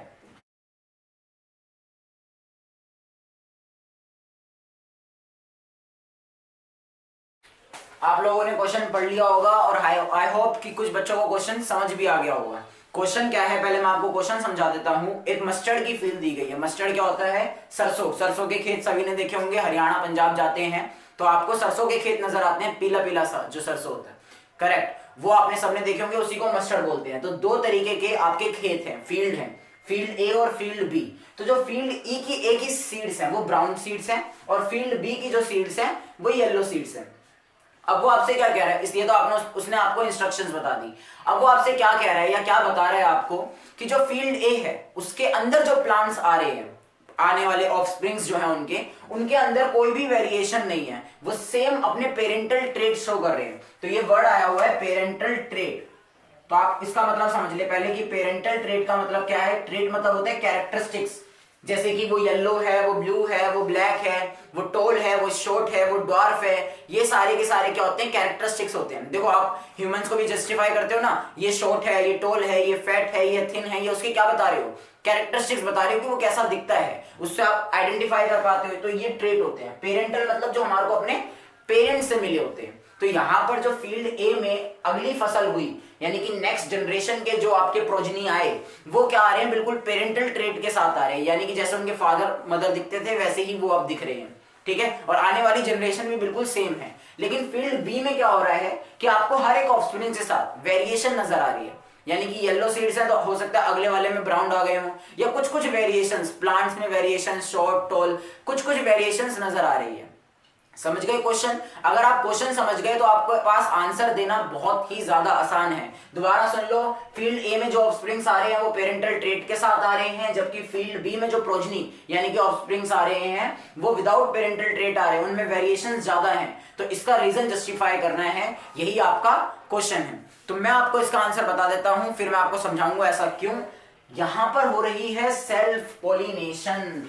क्या हो रही है यहां पर? Self pollination. और इस फील्ड के अंदर हो रही है क्रॉस पोलिनेशन। अगर जिन बच्चों को समझ आ गया है तो वेल एंड गुड, जिनको नहीं आया है वो परेशान ना हो, मैं बैठा हूं अभी। सेल्फ पोलिनेशन और क्रॉस पोलिनेशन क्या होता है मैं भी आपको समझाऊंगा, एक एग्जांपल दूंगा, तब आपको ये क्लियर हो जाएगा। फिर आपको इसका डिफरेंस याद करना है। अगर ये क्वेश्चन 3 मार्क्स का है तो आपको एक एक डिफरेंस लिख देना है। अगर 1 मार्क्स का है तो आपको सीधा लिखना है कि यहाँ पर क्रॉस पोलिनेशन हुई है, यहाँ पर सेल्फ पोलिनेशन हुई है। अब जरा ध्यान से देखें कि सेल्फ पोलिनेशन और क्रॉस पोलिनेशन है क्या, उसके बाद समझाएंगे कि फिर हुआ क्या। ये आपका प्लांट ए है, ठीक है, ये प्लांट बी है। आपने पढ़ा होगा सेक्सुअल रिप्रोडक्शन इन फ्लावर जो होता है, फ्लावरिंग प्लांट्स के अंदर सेक्सुअल रिप्रोडक्शन क्या होता है। उनके पास 2 पार्ट्स होते हैं, मेल पार्ट्स और फीमेल पार्ट्स। हर एक फूल के पास अपना मेल पार्ट होता है, अपना फीमेल पार्ट होता है। मेल पार्ट को आप स्टेमेन बोलते हो, फीमेल पार्ट को आप पिस्टिल या कार्पेल बोलते हो, ठीक है। स्टेमेन मेल पार्ट, पिस्टिल या कार्पेल आपका फीमेल पार्ट। और ये हर एक फ्लावर के पास अपना अपना होता है। तो जब एक ही फ्लावर के अंदर ये मेल और ये फीमेल आपस में फर्टिलाइज हो जाते हैं या आपस में मेटिंग कर लेते हैं तो उसको कहते हैं सेल्फ पोलिनेशन। मान लो ये फ्लावर है तो इसके पास अपना मेल पार्ट भी है, अपना फीमेल पार्ट भी है। अगर ये अपनी सीड्स खुद बना रहा है, यानी कि इसके अंदर जो रिप्रोडक्शन वाली प्रोसेस हुई, जो फर्टिलाइजेशन हुई, वो अंदर के अंदर हो गई, तो ये सेल्फ पोलिनेशन है। या फिर अब देखो इसके जो पोलन्स हैं वो आ गए इसके स्टिग्मा पर, इस वाले फ्लावर के। ये प्लांट सेम है लेकिन फ्लावर अलग है। इसके जो स्टिग्मा है और इसके जो पोलन ग्रेन्स हैं वो आ गए इसके स्टिग्मा पे, यानी कि इसका मेल पार्ट इसके फीमेल पार्ट के साथ आकर फ्यूज कर गया। उस केस में भी ये सेल्फ पोलिनेशन कहलाएगा। यानी कि जब भी आपकी जो सेल्फ पोलिनेशन है वो एक ही प्लांट के अंदर होती है तो उसको सेल्फ पोलिनेशन कहते हैं। दोबारा समझा देता हूं क्या मतलब है मेरा। जब एक ही फूल के अंदर फर्टिलाइजेशन हो रही है या एक ही प्लांट के 2 अलग अलग फूलों के अंदर फर्टिलाइजेशन हो रही है, उसको बोला जाता है सेल्फ पोलिनेशन। पोलिनेशन सबको पता ही है, जब आपके पोलन्स होते हैं, जो मेल पार्ट होता है वो फीमेल पार्ट में जाकर फ्यूज होता है, उसको बोला जाता है पोलिनेशन। इसके लिए कौन कौन इन्वॉल्व होता है? एयर, वाटर, इंसेक्ट्स, ह्यूमंस, अलग अलग चीज जो आपके पोलन्स को किसी एक फ्लावर से दूसरे फ्लावर तक लेके जा रहे हैं या उसी के स्टिग्मा तक छोड़ रहा है, वो आपकी पोलिनेशन है। क्योंकि ये काम फ्लावर्स खुद तो कर नहीं पाएंगे, उनको चाहिए एक एक्सटर्नल मीडियम की। अब समझते हैं क्रॉस पोलिनेशन क्या होता है। अभी देखो यहां पर मैंने प्लांट बी बनाया है। जब एक प्लांट का यानी प्लांट ए का मेल पार्ट प्लांट बी के फीमेल पार्ट के साथ फ्यूज हुआ तब आपका क्या कहलाया, क्रॉस पोलिनेशन। यानी कि जब दो अलग प्लांट के अंदर पोलिनेशन होता है और फिर फर्टिलाइजेशन होता है, इस तरीके के सेक्सुअल रिप्रोडक्शन को हम क्रॉस पोलिनेशन कहते हैं। यानी कि अलग अलग प्लांट है, उनके बीच में अगर कुछ हो रहा है तो वो क्रॉस पोलिनेशन, अगर एक ही प्लांट में कुछ भी हो रहा है तो वो सेल्फ पोलिनेशन। इसको ऐसे समझो, आप एक ज्वाइंट फैमिली में रह रहे हो, आपके घर में कुछ भी हो रहा है, आप एक कमरे से दूसरे कमरे में जा रहे हो, आप अपने कमरे में घूम रहे हो, तो ये हो गया सेल्फ पोलिनेशन। अब आप पड़ोसी के घर जा रहे हो, अपने नेबर के घर जा रहे हो, वो आपके घर आ रहा है, तो ये हो गया आपका क्रॉस पोलिनेशन। तो अब जरा ध्यान से देखो, जब सेल्फ पोलिनेशन होता है तो वेरिएशन बहुत कम होती है या होती ही नहीं है, क्योंकि वो सेम, ये उसका पेरेंट हुआ, पैटर्नल भी और मैटरनल भी, यानी कि फादर भी यही हुआ और मदर भी यही हुआ, तो इसके ट्रेड्स चेंज नहीं होते। लेकिन क्रॉस पोलिनेशन में क्या हुआ, हो सकता है ये फादर हो ये मदर हो सकता है ये मदर फादर हो ये मदर हो। इस केस में आपके एक्सचेंज होते हैं ट्रेड्स, यानी कि एक प्लांट की कुछ क्वालिटीज हो सकती है, दूसरे प्लांट की कुछ क्वालिटीज हो सकती हैं, तो उनमें से कोई डोमिनेंट हो सकता है, कोई रिसेसिव हो सकता है। तो जब क्रॉस पोलिनेशन होती है तो वेरिएशन होने के चांसेस बहुत ज्यादा होते हैं। सेल्फ पोलिनेशन में वेरिएशन होने के चांसेस जीरो या बहुत कम होते हैं। इसीलिए फील्ड ए में जो कंटिन्यूअसली सेम पेरेंटल ट्रेट आ रहे थे, वो आ रहे थे सेल्फ पोलिनेशन की वजह से। इस फील्ड में जो भी पोलिनेशन हो रही थी वो सेल्फ से हो रही थी, और फील्ड बी में क्रॉस पोलिनेशन हो रही थी, इसीलिए इसके अंदर वेरिएशन नजर आ रही थी। तो ये थी इसकी एक्सप्लेनेशन और ये था इसका छोटा सा आंसर। आई होप आप लोगों को समझ आया होगा। आप लोगों को अगर मेरी वीडियो पसंद आ रही है तो please like share and subscribe जरूर कीजिएगा, और मेरी वीडियो को अंत तक जरूर देखिएगा ताकि आप पूरे कॉन्सेप्ट को अच्छे से ग्रिप बना पाए। अभी बढ़ते हैं अगले क्वेश्चन की तरफ। आपकी स्क्रीन पर आ जाएगा अभी अगला क्वेश्चन, फिर उसके बारे में बात करेंगे। ये रहा अगला क्वेश्चन।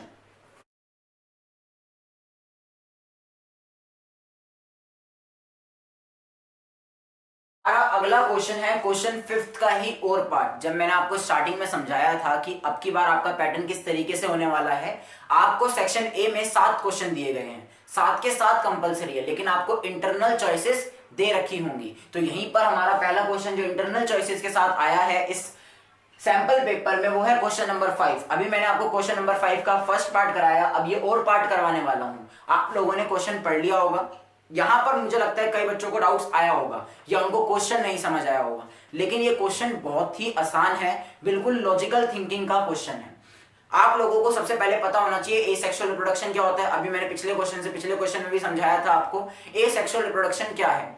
एसेक्सुअल रिप्रोडक्शन जहां पर एक ही ऑर्गेनिज्म पार्टिसिपेट करता है आपके रिप्रोडक्शन में, यानी कि वहां पर दो इंडिविजुअल या दो अलग अलग ऑर्गेनिजम्स की जरूरत नहीं होती, वहां सिर्फ सिंगल होता है, यानी कि वहां मदर फादर नहीं होता, पेरेंट एक ही होता है। जबकि सेक्सुअल रिप्रोडक्शन में 2 पेरेंट की आवश्यकता होती है, एक मेल और एक फीमेल, लेकिन एसेक्सुअल में सिर्फ एक ही होता है। दूसरा, सेक्सुअल रिप्रोडक्शन में आपको सेक्स सेल यानी कि गैमेट्स की यूज करने की जरूरत पड़ती है, उनका इन्वॉल्वमेंट होता है, लेकिन आपके एसेक्सुअल रिप्रोडक्शन में सेक्स सेल्स का इन्वॉल्वमेंट नहीं होता, यानी कि वहां पर सेक्स सेल जैसी कोई चीज नहीं होती, वहां पर रिप्रोडक्टिव पार्ट्स होते हैं जिनसे वो आगे की चीज रिप्रोड्यूस होती है। इस बात को ध्यान से समझ लेना, यही 2 कैरेक्टरिस्टिक्स हैं जो आपके एसेक्सुअल रिप्रोडक्शन और सेक्सुअल रिप्रोडक्शन को अलग बनाते हैं। इसको ध्यान से पढ़ लेना, कई जगह पर आंसर में ये रीजंस लिखने के लिए आ सकते हैं। तो ये आपका एसेक्सुअल मैंने मेथड समझाया आपको। क्या बताया, सबसे पहले इसमें ध्यान देने वाली बात है, इस क्वेश्चन में एसेक्सुअल रिप्रोडक्शन का जिक्र किया गया है, तो आपको एसेक्सुअल रिप्रोडक्शन मैंने आपको बता दिया क्या होता है। अब देखो क्या कर रखा है, एक स्पीसीज है, मान लो स्पीसीज, ये एक स्पीसीज है, इसके अंदर किसी चीज की जो ट्रेट है वो Y, जो ट्रेट Y है वो 70% में पाया जा रहा है, यानी कि लार्जर फ्रैक्शन में पाया जा रहा है, और ट्रेट X जो है वो कम फ्रैक्शन में पाया जा रहा है, यानी कि सिर्फ 5% ट्रेट X को शो कर रहा है और ट्रेट Y को 70% शो कर रहा है। ट्रेट का मतलब जिनको नहीं पता, ट्रेट क्या होते हैं, कैरेक्टरिस्टिक्स, यानी कि इसका कलर कैसा होगा, ये लंबा दिखता है छोटा दिखता है, जो भी स्पीसीज है तो उसके सर्टेन, देखो हर किसी को जानने का एक आइडेंटिकल तरीका होता है। हम ह्यूमंस को जब एक्सप्लेन करते हैं, देखो आपको किसी ह्यूमन का एक्सप्लेन करना हो, आप 2 दोस्त हो, आपको कोई तीसरा बंदा मिला, आप अपने दोस्त को क्या बताते हो, यार मुझे एक आदमी मिला, ठीक है, वो थोड़ा सा टॉल था, तो टॉल क्या है, कैरेक्टरिस्टिक हो गया ना उसका, वो थोड़ा सा डार्क था, उसका जो फेशियल एक्सप्रेशन था वो ऐसा था, ठीक है, वो थोड़ा फैट था। तो हम एक्सप्लेन ऐसे ही करते हैं, तभी सामने वाले एक इमेज बना पाता है कि हाँ वो कैसा दिखता होगा। तो ये हम जो भी चीजें उसकी बता रहे हैं, विशेषताएं, वो उसके कैरेक्टरिस्टिक्स होते हैं। तो यहाँ पर हेरिडिटी चैप्टर में वही कैरेक्टरिस्टिक्स ट्रेट कहलाते हैं।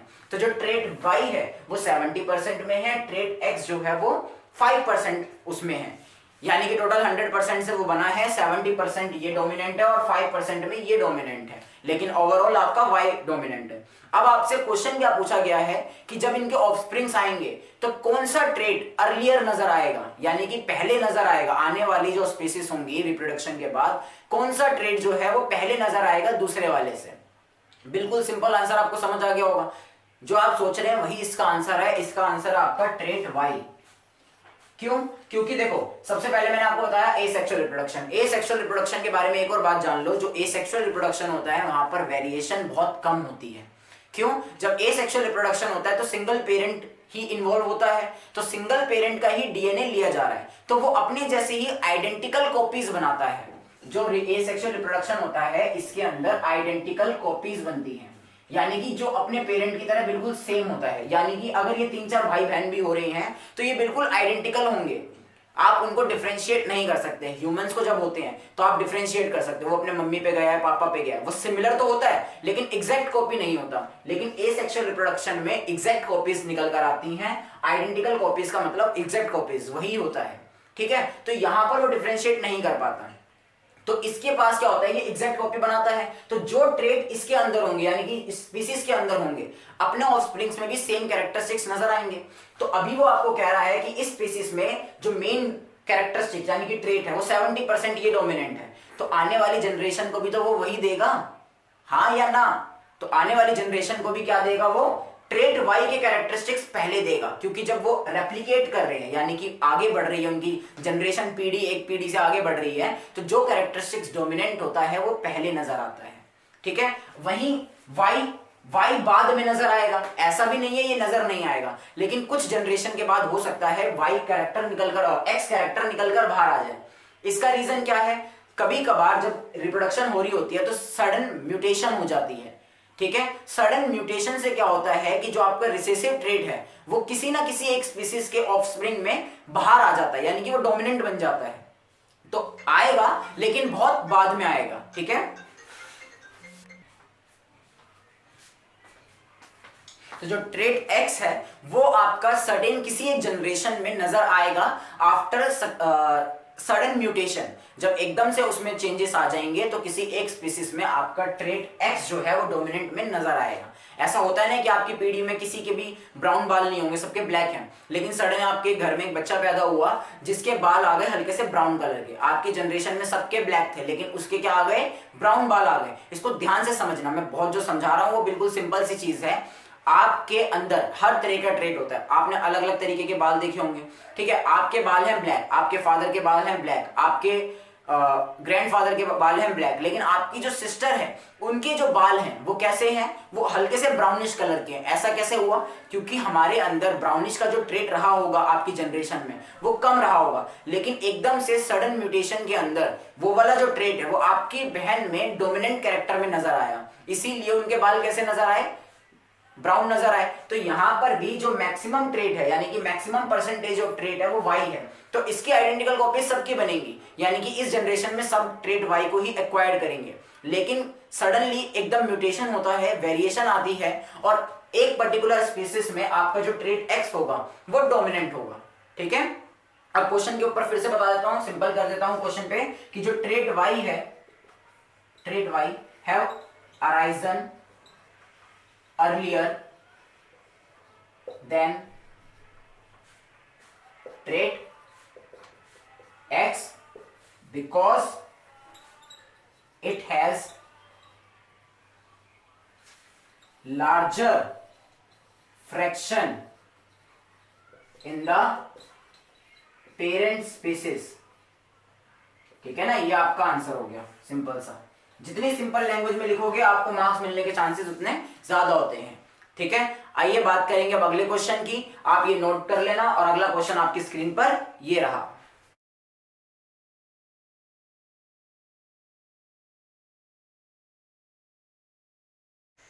आपका अगला क्वेश्चन है क्वेश्चन नंबर 6। तो क्वेश्चन नंबर 6 में उसने आपसे क्या पूछा है और क्या दे रखा है पहले ये समझ लेते हैं। आपने उसने आपको सिंपल एक मोटर का डायग्राम दे रखा है, इलेक्ट्रिक मोटर का। तो मैं आपको पहले डायग्राम समझाता हूं। डायग्राम में क्या है, ये नॉर्थ मैग्नेट, ये साउथ पोल मैग्नेट, दो मैग्नेट दे रखी हैं जिसमें ये नॉर्थ पोल, इसके सामने लगा हुआ है साउथ पोल। इसके बीच में एक कॉइल डाल रखी है। कॉइल की शेप आपके सामने है, ABCD, ये रेक्टेंगुलर कॉइल है। इसके जो एंड्स हैं वो ब्रशेस से जुड़े हुए हैं। जिन बच्चों को नहीं समझ आ रहा कि ब्रशेस क्या है, ब्रशेस देखो क्या होता है, एक मोशन वाला कंडक्टर होता है, मोशन कंडक्टर। ठीक है, क्या होगा कि जब आपका ये मोटर चालू होगा तो ये कॉइल तो घूमेगी।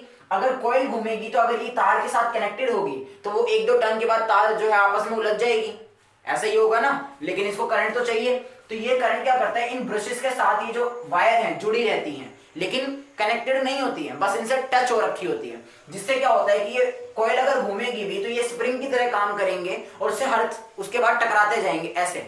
जितनी बार वो घूमेगी ये ब्रशेस ऐसे फिक्स है, ये जो आपका कॉइल घूम रहा है वो इससे टकराता जाएगा। इससे क्या होगा, कॉइल के अंदर कंटिन्यूअस क्या होता जाएगा, करंट का संचार होता जाएगा, उसके अंदर करंट जाता रहेगा। करंट जाता रहेगा तो वो वर्क करती रहेगी। तो आइए पहले डायग्राम को समझते हैं। ABCD आपको कॉइल दे रखा है जो आपकी बैटरी के साथ कनेक्टेड है। A आपका पॉजिटिव के साथ और D आपका नेगेटिव के साथ, और ये किसके बीच में रखी हुई है, नॉर्थ और साउथ के बीच में रखी हुई है। आइए इलेक्ट्रिक मोटर कैसे वर्क करती है पहले मैं आपको इसके बारे में बता देता हूं। ये आपके आंसर में नहीं लिखना है, लेकिन आप लोगों को पता होना चाहिए, तभी आप उस पर काम करोगे। कैसे काम करती है कि नॉर्थ और साउथ आपको पता है मैग्नेट की, तो ये एक मैग्नेटिक फील्ड लाइन जनरेट करेंगी। ठीक है, इसके अंदर अगर ये करंट कैरिंग कंडक्टर होगा तो वो under the influence of magnetic field क्या करेंगी, रोटेट करेगी। क्या करेगी, रोटेट करेगी। तो आइए, हमें क्वेश्चन क्या दे रखा है, हमारे को बताना है ये वाली जो आर्म है, AB आर्म, इसके अंदर फोर्स की डायरेक्शन क्या होगी। हमारे को बताना है कि फोर्स किस डायरेक्शन में लग रहा होगा इस आर्म के ऊपर। तो आइए कैसे पता लगाएंगे। सबसे पहले आप ये सीखिए Fleming left hand rule. Fleming left hand rule, अपना लेफ्ट हैंड लीजिए और उसको इस पोजीशन में रखिए जिस पोजीशन में मैंने रखा हुआ है। थंब ऊपर, आपकी इंडेक्स फिंगर और आपकी फर्स्ट फिंगर जो भी है। ठीक है, ये सारी की सारी म्यूचुअल परपेंडिकुलर होती है उसके ऊपर, यानी कि 90 डिग्री का एंगल बनाती है। देखो ये वाली और ये वाली फिंगर 90 डिग्री एंगल, ये वाला और ये वाला 90 डिग्री एंगल, ये थंब और ये वाली 90 डिग्री एंगल। ये सेम किसकी तरह होता है, ये सेम आपका डायग्राम की तरह होता है। जैसे आप XYZ का ग्राफ बनाते हो, ये देखो आप ऐसे ही बनाते हो, तो ये आपका हो गया XYZ, और ये सारे के सारे एक दूसरे के ऊपर म्यूचुअली परपेंडिकुलर होते हैं। इसी तरीके से आपको ये बनाना है। फ्लेमिंग्स ने क्या कहा था, फ्लेमिंग ने कहा था ये आपकी डायरेक्शन होगी फोर्स की, ये आपकी डायरेक्शन होगी मैग्नेटिक फील्ड की, और ये आपकी डायरेक्शन होगी करंट की। अगर मैं इन सब में से 2 को डिफाइन कर दूं तो मैं तीसरे वाले को क्या कर सकता हूं, निकाल सकता हूं। और आपके पास 2 चीजें गिवन है। क्या गिवन है, मैग्नेटिक फील्ड लाइंस। आपको डायरेक्शन दे रखी है मैग्नेटिक फील्ड लाइंस की।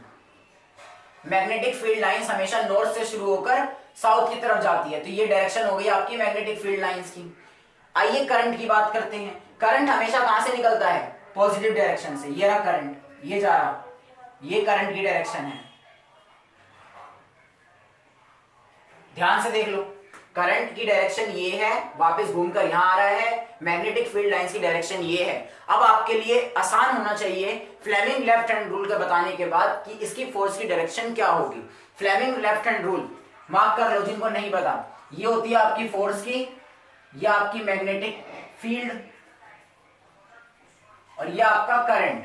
ठीक है, इसको याद करने के लिए कभी कभार हम क्या करते हैं, F for father, M for mother, C for child, इस तरीके से हम इसको याद रखते हैं।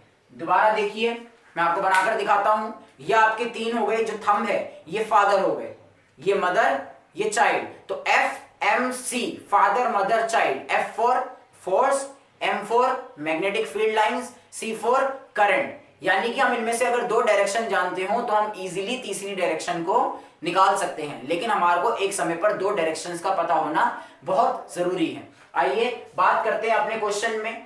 ये मैग्नेटिक फील्ड लाइंस, ये रही मैग्नेटिक फील्ड वाली कौन सी थी, ये वाली फिंगर आपकी मैग्नेटिक, तो आपको इसको इस डायरेक्शन में रखना है। अब करंट देखो कहां पर है, करंट इस डायरेक्शन में है।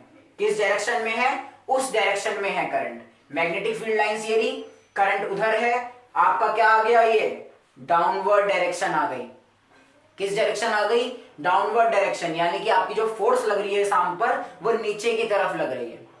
किस तरफ लग रही है, नीचे की तरफ लग रही है। तो यहां पर आप लिख सकते हो AB में जो फोर्स लग रही है वो डाउनवर्ड डायरेक्शन में लग रही है। Force on A B downward direction. तो बस आपको यही बताना है। अगर आप चाहें तो आप इसका भी निकाल कर देखिए, इसमें जो डायरेक्शन लगेगी वो कैसे लगेगी, करंट इस तरफ आ रहा है तो ये करंट की डायरेक्शन, ये मैग्नेटिक, ये अपवर्ड, तो इस वाली आर्म में अपवर्ड। अब आप देखिए कि ये कैसे काम करेगा। ये आपका एक कॉइल है, यहां पर डाउनवर्ड डायरेक्शन लग रहा है, यहां पर अपवर्ड डायरेक्शन लग रहा है, तो यानी कि ये इसको रोटेट करने में हेल्प करेगा। इसी तरीके से ये करंट चेंज होता रहता है और इलेक्ट्रिक मोटर के अंदर ये कॉइल जो है वो रोटेट करती रहती है कंटिन्यूसली। लेकिन आपके इस क्वेश्चन में आपको इतना जानने की जरूरत नहीं है, कभी मैं इलेक्ट्रिक मोटर को अच्छे से एक्सप्लेन कर दूंगा। अभी आपको क्या जानना था कि एबी के ऊपर क्या फोर्स होगा, एबी के ऊपर डाउनवर्ड डायरेक्शन में फोर्स होगा। क्या फोर्स नहीं, मतलब किस डायरेक्शन में होगा, डाउनवर्ड डायरेक्शन में होगा। ठीक है, ये हमने निकाला कैसे, फ्लेमिंग लेफ्ट हैंड रूल से। तो आपको ये पता होना चाहिए फ्लेमिंग लेफ्ट हैंड रूल क्या है। फ्लेमिंग लेफ्ट हैंड रूल हमारी तीन चीजों को डायरेक्शन को बताता है। अगर हमारे को दो डायरेक्शंस पता है तो हम तीसरी डायरेक्शंस इजीली फाइंड कर सकते हैं। तो ये था हमारा ए पार्ट। अब हमारा बी पार्ट क्या कह रहा है, देखो हमारा बी पार्ट क्या कह रहा है, बीसी और एडी। हमने एबी का बता दिया, सीडी का बता दिया। उसने क्या कह रहा है हमसे, वो कह रहा है कि जो बीसी है वो आपके टर्निंग इफेक्ट में कोई भी कंट्रीब्यूशन नहीं कर रहा। ऐसा क्यों, ये बात सही है कि जो ये बीसी है इसका कोई भी रोल नहीं होता इलेक्ट्रिक मोटर में। क्यों नहीं होता, पहली बात ये जान लेते हैं।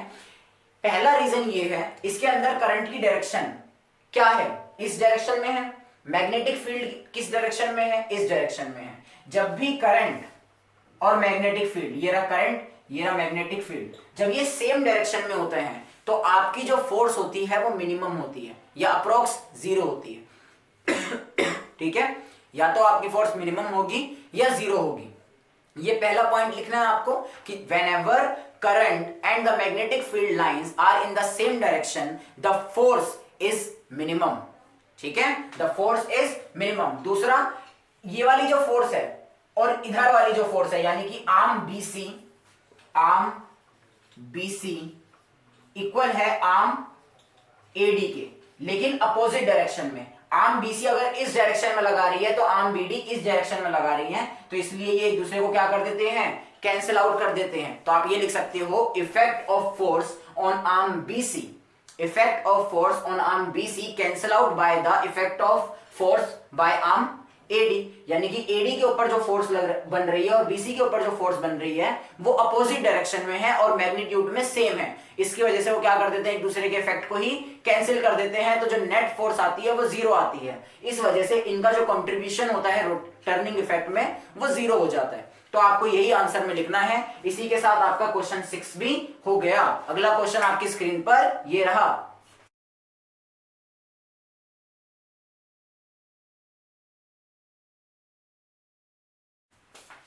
आइए हम बात करते हैं हमारे अगले क्वेश्चन की। अगला क्वेश्चन हमारा फिर से इंटरनल चॉइस क्वेश्चन आ गया है, क्वेश्चन नंबर 6 का और पार्ट। यहां पर क्वेश्चन नंबर 6 का और पार्ट आपने अभी पढ़ लिया होगा, बच्चों ने शायद समझ भी लिया होगा। आपका क्वेश्चन नंबर 6 का और पार्ट आपसे क्या कह रहा है, आपको एक सर्किट दे रखा है, सर्किट में एक बैटरी है, वेरिएबल रेजिस्टेंस है और सोलेनोइड रखे। रुकिए, घबराइएगा मत, आपको हर एक चीज समझाई जाएगी कि सर्किट क्या है, वेरिएबल रेजिस्टेंस का क्या काम होता है और सोलेनोइड क्या होता है। ये आपका चैप्टर 13 यानी कि magnetic effect of electric current से आया हुआ क्वेश्चन है। बहुत सिंपल है, ध्यान से देखिए।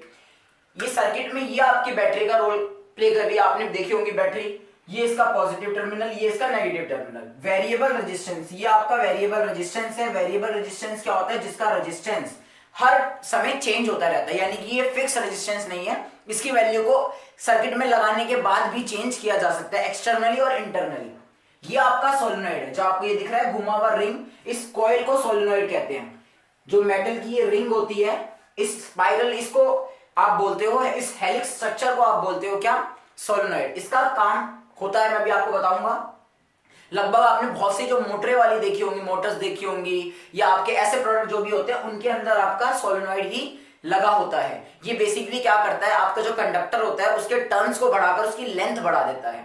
ठीक है, ये आपको जो दिख रही है, ये आपको दिख रही है magnetic field lines. Magnetic field lines, magnetic field lines जिन बच्चों को नहीं पता, आपका एक ओरा बनता है। जो मैग्नेट होती है, मैग्नेट कुछ नहीं करती, आपने देखा मैग्नेट रखी हुई है, लेकिन उसके पास आप आयरन को लेकर जाओगे तो वो उसके पास अट्रैक्ट होने लगेगा। वो ओरा ही होता है जो उसकी पावर को उसको अट्रैक्ट करता है। तो ये पावर जो ओरा है ये हमें दिखती तो है नहीं, तो साइंटिस्ट ने इसको नाम दिया मैग्नेटिक फील्ड लाइंस या मैग्नेटिक ओरा। तो ये वही मैग्नेटिक फील्ड लाइंस है। आप लोगों को पता होगा जब करंट चेंज होता है किसी कंडक्टर के अंदर, उससे क्या पैदा होती है, मैग्नेटिक लाइंस पैदा होती है, मैग्नेटिक फील्ड लाइंस बनती है। तो सोलेनॉइड का यही काम है। यहां से करंट जा रहा है due to this variable resistance. ध्यान से समझ लो, मैं आपको आंसर भी समझाऊंगा और सर्किट भी समझा रहा हूं। Due to this variable resistance हम क्या कर रहे हैं, कंटिन्यूसली इस सर्किट में करंट को क्या कर रहे हैं, चेंज कर रहे हैं। बेसिकली जो डीसी लगा हुआ है, ये आपका डीसी, बैटरी मतलब डीसी, डायरेक्ट करंट, इसकी जो वोल्टेज होती है वो सेम होती है, तो इसका तो जो करंट आएगा वो सेम आएगा, कांस्टेंट करंट आएगा, वो चेंज नहीं हो रहा है। और जो सोलेनॉइड होता है वो कांस्टेंट करंट पे काम करता ही नहीं है। आप लोगों को ये बात पता होनी चाहिए कि कांस्टेंट करंट तो इसके अंदर से ऐसे ही निकल जाएगा, वो मैग्नेटिक फील्ड लाइंस को जनरेट करेगा ही नहीं। जनरेट कब होती है, जब आपका वेरिएबल करंट होता है, यानी कि समय के साथ स्पॉन्टेनियसली चेंज हो रहा है। तो ये जो वेरिएबल रेजिस्टेंस है ये समय के साथ आपके करंट की वैल्यू को चेंज कर रहा है, जिसकी वजह से इसके अंदर जो करंट जा रहा है वो कैसे जा रहा है, अल्टरनेटिव करंट जा रहा है, जिसकी वजह से आपकी मैग्नेटिक फील्ड लाइंस क्या हो रही है, जनरेट हो रही है। ध्यान से देखो, ये मैग्नेटिक फील्ड लाइंस है, ठीक है। अब इसका डायरेक्शन क्या होता है, आप लोगों ने राइट हैंड थंब रूल पढ़ा होगा, जिन्होंने नहीं पढ़ा इट्स ओके, मैं आपको बताता हूं। ये आपका राइट हैंड है, ठीक है, ये मेरा राइट हैंड है, यानी कि ये राइट हैंड है। इसको आपको इस शेप में क्या करना है, बनाना है, ये शेप बना लीजिए। अब यहां पर ये शेप जो है, ये वाला जो पार्ट है वो ऐसे गोल घुमा हुआ है, और ये आपका देखो, ये दो चीजों की डायरेक्शन होती है। यहां पर ध्यान से देखना, एक तो मेरी कर्ली फिंगर्स और एक मेरा थंब, यहां पर दो डायरेक्शन रिप्रेजेंट की जा रही है। ऐसा समझो, यहां पर एक वायर है, suppose this is your wire, ये आपकी वायर है, इसके अंदर से करंट फ्लो कर रहा है, करंट का डायरेक्शन है नीचे से ऊपर, यानी कि इस डायरेक्शन में करंट जा रहा है। मैंने ये पकड़ ली, मैंने ये पकड़ लिया, ये जो मेरा थंब है ये रिप्रेजेंट कर रहा है मेरी करंट की डायरेक्शन को, कर रहा है। अब ये जो मेरे कर्ली फिंगर्स हैं, ये जिस डायरेक्शन में कर्ल हुए हैं वो मेरा बता रहा है कि मैग्नेटिक फील्ड लाइंस की डायरेक्शन क्या है। अब ध्यान से देखो, इस कंडक्टर के अराउंड ये मेरी मैग्नेटिक फील्ड लाइंस है, ऐसे इस तरीके से, यानी कि ऐसे घूमकर मेरी मैग्नेटिक फील्ड लाइंस इस कंडक्टर के अराउंड बनी हुई है। अगर मैं उल्टा बताऊं, अगर मुझे मैग्नेटिक फील्ड लाइंस दे रखी है तो ये जो मेरे हाथ के कर्ल होंगे ये मेरे को बताएंगे मैग्नेटिक फील्ड लाइंस। उस समय पर ये जो मेरा थंब होगा वो बताएंगे डायरेक्शन ऑफ करंट। क्या बताएंगे, डायरेक्शन ऑफ करंट। तो सिंपल सी बात है, आइए आप जो मैंने एरो लगा रखे इनको मत देखना, हम खुद से निकालते हैं कि मैग्नेटिक फील्ड लाइंस की जो डायरेक्शन होगी वो क्या होगी। ये मेरा प्लस साइन है, तो करंट जो है मेरा सर्किट में ऐसे एंटर कर रहा है, तो सोलेनॉइड में देखो ऐसे एंटर कर रहा है, यहां पर इस तरीके से, ये यहां पर आया, यहां गया, यहां आया, यहां गया, इस तरीके से एंटर कर रहा है। अब मुझे क्या करना है, मुझे करंट की डायरेक्शन पता चल गई है, अब मुझे बताना है direction of magnetic field lines, यानी कि मैग्नेटिक फील्ड लाइंस यहां से बाहर निकल रही है या यहां से बाहर निकल रही है, किस डायरेक्शन से मुझे नहीं पता, बस मुझे मिल गई है करंट की डायरेक्शन। अब जरा ध्यान से देखना, मुझे अपने हाथ को, राइट हैंड को इस तरीके से शेप में लाना है कि जो ये मेरा कर्ल है हाथ का वो मेरा रिप्रेजेंट करे करंट की डायरेक्शन को सोलेनॉइड में, करंट की डायरेक्शन को सोलेनॉइड में।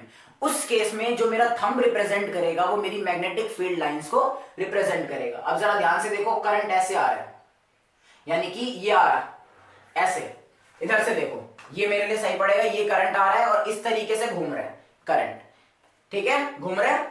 ध्यान से देखो, ये मैंने गलत बता दिया, ये आया आपका करंट ऐसे, इधर से आ रहा है, इसको ऐसे समझो, ये करंट आ रहा है, इस तरीके से आया सोलेनॉइड में और ऐसे ऐसे घूम गया, ऐसे ऐसे, तो यानी कि मेरा हाथ देखो इस डायरेक्शन में होना चाहिए, किस डायरेक्शन में, ये रहा करेक्ट डायरेक्शन, ये आया इस तरीके से घूम गया। ध्यान से देखो, ये मेरा जो हाथ है, करंट ऐसे आ रहा है, ये आ रहा है, इसके बाद ऐसे गया, फिर ये ऐसा घूम गया, फिर ये ऐसे ऐसे ऐसे घूम रहा है, किसके अंदर, आपके सोलेनॉइड के अंदर। अब मेरा जो थंब है ये रिप्रेजेंट कर रहा है मेरी मैग्नेटिक फील्ड लाइंस को, किस डायरेक्शन में शो कर रहा है, ये आ रहा है कि सोलेनॉइड से नीचे की तरफ बाहर निकल रही है।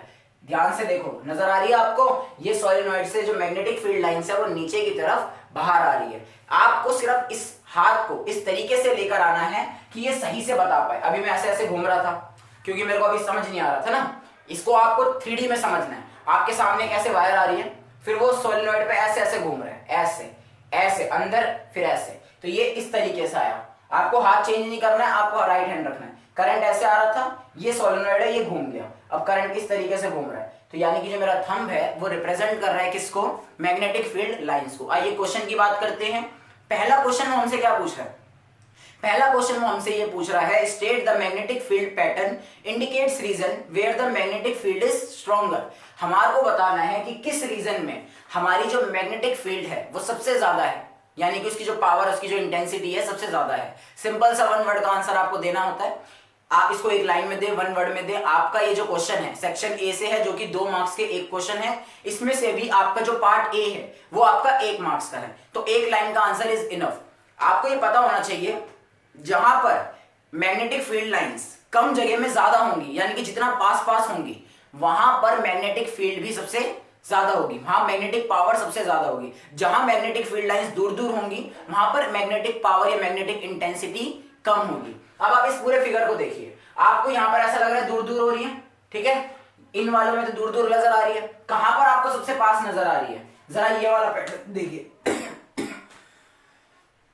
सॉरी गाइस, ये पैटर्न देखिए यहां पर, यानी कि जहां पर जो आपका सोलेनॉइड का स्टार्टिंग और एंडिंग पॉइंट है वहां पर आपके जो रिलेटिव मैग्नेटिक फील्ड लाइंस है वो सबसे ज्यादा क्लोज है, रिलेटिवली सबसे ज्यादा क्लोज है। तो उन्हीं पॉइंट्स पर आपकी जो मैग्नेटिक फील्ड इंटेंसिटी होगी वो सबसे ज्यादा होगी। रीजन याद कर लो, रीजन क्या है, जहां पर भी मैग्नेटिक फील्ड लाइंस क्लोज होती है, सबसे ज्यादा क्लोज होती है, वहां पर मैग्नेटिक फील्ड इंटेंसिटी सबसे ज्यादा होती है। जहां पर मैग्नेटिक फील्ड लाइंस दूर दूर हो जाती हैं वहां पर मैग्नेटिक इंटेंसिटी कम हो जाती है। तो आपका आंसर सिर्फ इतना है, at the starting point and at the end of the solenoid the magnetic intensity या magnetic power of magnetic field lines is higher.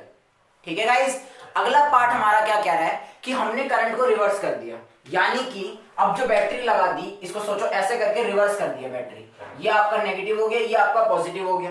अब बैटरी रिवर्स करिए तो करंट की डायरेक्शन क्या हो गई, रिवर्स हो गई। करंट इस डायरेक्शन से जाएगा ना कि इस डायरेक्शन से।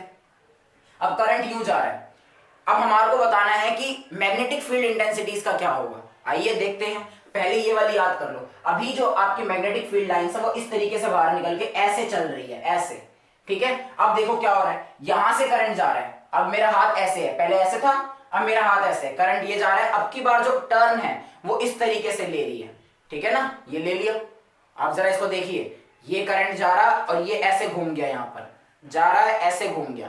अब जो मेरा थंब है वो रिप्रेजेंट करेगा किसको, मैग्नेटिक फील्ड लाइंस को। तो मैग्नेटिक फील्ड लाइंस क्या हो गई, पहले डाउनवर्ड डायरेक्शन में थी, अब अपवर्ड डायरेक्शन में है। तो सिंपली जब आपका बैटरी या आपका करंट अपोजिट डायरेक्शन में आएगा, यानी कि पहले एक डायरेक्शन में अब उसकी रिवर्स में जा रहा है, तो आपकी मैग्नेटिक फील्ड लाइंस भी क्या हो जाएंगी, रिवर्स हो जाएगी, उनकी जो डायरेक्शन है वो भी रिवर्स हो जाएगी। सिंपल सा आपका पहले पार्ट का आंसर है, पार्ट ए का आंसर क्या है आपका, start and the ending point of solenoid, ये आंसर है। बिकॉज यहां पर जो मैग्नेटिक फील्ड लाइंस है वो सबसे ज्यादा क्लोज है। इतना ही से आपको आंसर लिखना है। इसके बाद पार्ट बी में क्या बताना है आपको, the direction of magnetic field lines, confuse मत होना, ये मैंने लिखा है magnetic field lines, the direction of magnetic field lines will also reverse, वो भी क्या हो जाएगी, रिवर्स हो जाएगी। इसी के साथ आपका ये क्वेश्चन जो है इतना ही था। आपको इस तरीके से एक एक मार्क्स के आंसर करने हैं। मैंने आपको पूरा सोलेनॉइड का डायग्राम समझा दिया। अगला क्वेश्चन आपकी स्क्रीन पर ये रहा।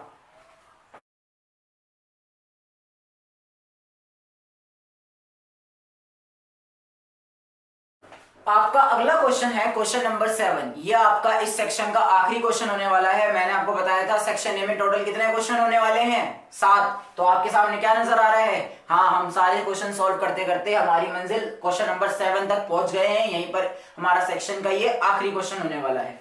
क्वेश्चन आप लोगों ने ढंग से पढ़ लिया होगा। क्वेश्चन में कुछ आपको इस तरीके का डायग्राम, यानी कि ट्रॉपिक लेवल का डायग्राम दे रखा होगा।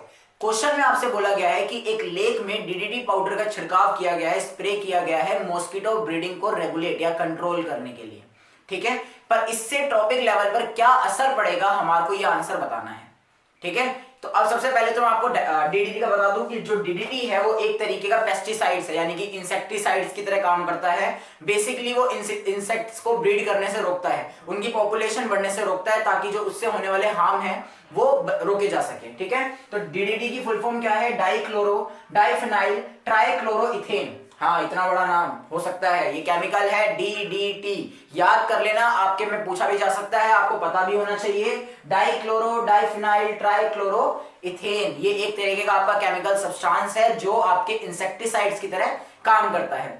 तो ये लेक पर छिड़काव। अब आपको देखो लेक में क्या है, ये है वो लेक, एक्वेटिक एनवायरनमेंट, ये लेक है। ये आपका पहला ट्रॉपिक लेवल आ गया जिसमें प्लांक्टन आते हैं। प्लांक्टन जो होते हैं वो बेसिकली आप ये सही कह सकते हो एक्वेटिक प्लांट्स होते हैं। जैसे आपने पेड़ पौधे देखे हैं वो जमीन पर होते हैं, तो पौधे जो आपके एक्वेटिक यानी कि लेक्स रिवर्स सी में होते हैं वो आपके प्लांक्टन होते हैं। उनको खाती है स्मॉल फिश, उनको खाती है लार्ज फिश। और आपने देखा होगा चील कौवे जो ऊपर से क्या करते हैं, इन मछलियों का शिकार करते हैं, होता है। तो ये ट्रॉपिक लेवल 1 2 3 एंड ऐसे आगे बढ़ता जाता है। अब वो क्या होगा डीडीटी का असर, वो जो डीडीटी होगा वो सबसे पहले प्लांक्टन में घुस जाएगा। डीडीटी आया, केमिकल है एक तरीके सा, तो जो उनके एनवायरनमेंट में ये छोटे छोटे प्लांट्स उग रहे हैं वो उनके अंदर क्या हो जाएगा, घुस जाएगा। तो सबसे पहले आपका जो डीडीटी है वो आपके फर्स्ट ट्रॉपिक लेवल में आ गया। उसके बाद इसके अंदर जाएगा क्योंकि ये स्मॉल फिश उनको खाती है, और इनके अगर डीडीटी है तो उनके पेट में भी जाएगा। उसके बाद उनको लार्ज फिश खाएगी, तो अगर स्मॉल फिश ने वो खाया था तो उसके पेट में रह जाएगा, तो वो लार्ज फिश के पेट में चला जाएगा। इस तरीके से वो लास्ट में जाएगा किसके पास, होक के पास। आप लोगों ने फूड चेन में एक चीज पढ़ी होगी, एनर्जी, 10% एनर्जी वाला कॉन्सेप्ट पढ़ा होगा। यानी कि सूरज से जब प्लांट एनर्जी लेते हैं तो वो सूरज की 10% एनर्जी को ही एक्वायर कर पाते हैं। हर्बीवोरस होते हैं, वो प्लांट्स को खाते हैं, वो प्लांट की टोटल एनर्जी का 10% ही अपने अंदर ला पाते हैं। यानी कि अगर प्लांट को हम मान के चले 100, तो आपका जो पहला ट्रॉपिक लेवल है जिसको हर्बीवोरस कह रहे हो आप, जिन्होंने आपके प्लांट्स को खाया है, डायरेक्टली प्लांट्स को खाया है, उन्होंने उस 100% में से 10% ही एनर्जी को क्या किया है, एक्वायर किया है। अब जिन्होंने हार्बीवोरस को खाया है यानी कि सेकेंडरी कंज्यूमर्स, उनके अंदर उसका भी 10% यानी कि 1% एनर्जी रह जाएगी। इसके बाद जिन्होंने सेकेंडरी कंज्यूमर यानी कि टर्शियरी कंज्यूमर्स, कार्निवोरस होते हैं जो, उन्होंने जो आपके सेकेंडरी कंज्यूमर्स को खाया है, उनके अंदर जो एनर्जी जाएगी वो 0.1% जाएगी। यानी कि एनर्जी 10% ही आगे ट्रांसफर होती है। इसी तरीके से जो नॉन बायोडिग्रेडेबल आइटम्स होती है, नॉन बायोडिग्रेडेबल मतलब जो बायोडिग्रेड नहीं होती, समय के साथ जो डिग्रेड नहीं हो रही, वो नॉन बायोडिग्रेडेबल होती है। दो तरह की कैटेगरी होती है, बायोडिग्रेडेबल, नॉन बायोडिग्रेडेबल। आपने सुना होगा प्लास्टिक नॉन बायोडिग्रेडेबल है, वो आपके एनवायरनमेंट में 300 साल 400 साल पड़ी रह सकती है जमीन के अंदर, किसी चीज के अंदर, लेकिन वो डिग्रेड नहीं होती क्योंकि उनको माइक्रो ऑर्गेनिजम्स छोटे पार्टिकल में कन्वर्ट नहीं कर सकते। लेकिन आपकी कोई सब्जी है, टमाटर आप जमीन में गाड़ दो, 1 साल बाद निकालोगे, मिलेगा? नहीं मिलेगा। वो एक बायोडिग्रेडेबल वेजिटेबल है, वो समय के साथ साथ वहीं पर डिग्रेड हो जाएगी और खाद में बन जाएगी क्योंकि माइक्रो ऑर्गेनिजम्स उसको क्या कर देंगे, ब्रेक डाउन कर देंगे। तो जो डीडीटी है ये आपका जो केमिकल है ये नॉन बायोडिग्रेडेबल था, तो ये आपके एक्वेटिक एनवायरनमेंट से सबसे पहले गया प्लांक्टन के पास। तो अब इसका उल्टा काम होता है, ध्यान रखो, जो एनर्जी है वो 10% कम होके आती है, लेकिन ये जो नॉन बायोडिग्रेडेबल होता है ये 10% उल्टा काम करता है। यानी कि प्लांक्टन के पेट में गया, तब मान लो यहां पर जो भी रहा 1% डीडीटी था, इसको इस तरीके से समझो, इस लेवल पर आपका जो डीडीटी था वो 1% था, लेकिन प्लांक्टन तक आके वो 10% हो गया, यानी कि इंक्रीज हो गया लेवल। जैसे जैसे ट्रॉपिक लेवल बढ़ रहा है वैसे वैसे उसकी जो वैल्यू है वो बढ़ रही है। इसके पास से स्मॉल फिश ये 100% डीडीटी पर आ गया, 10% बढ़ गया।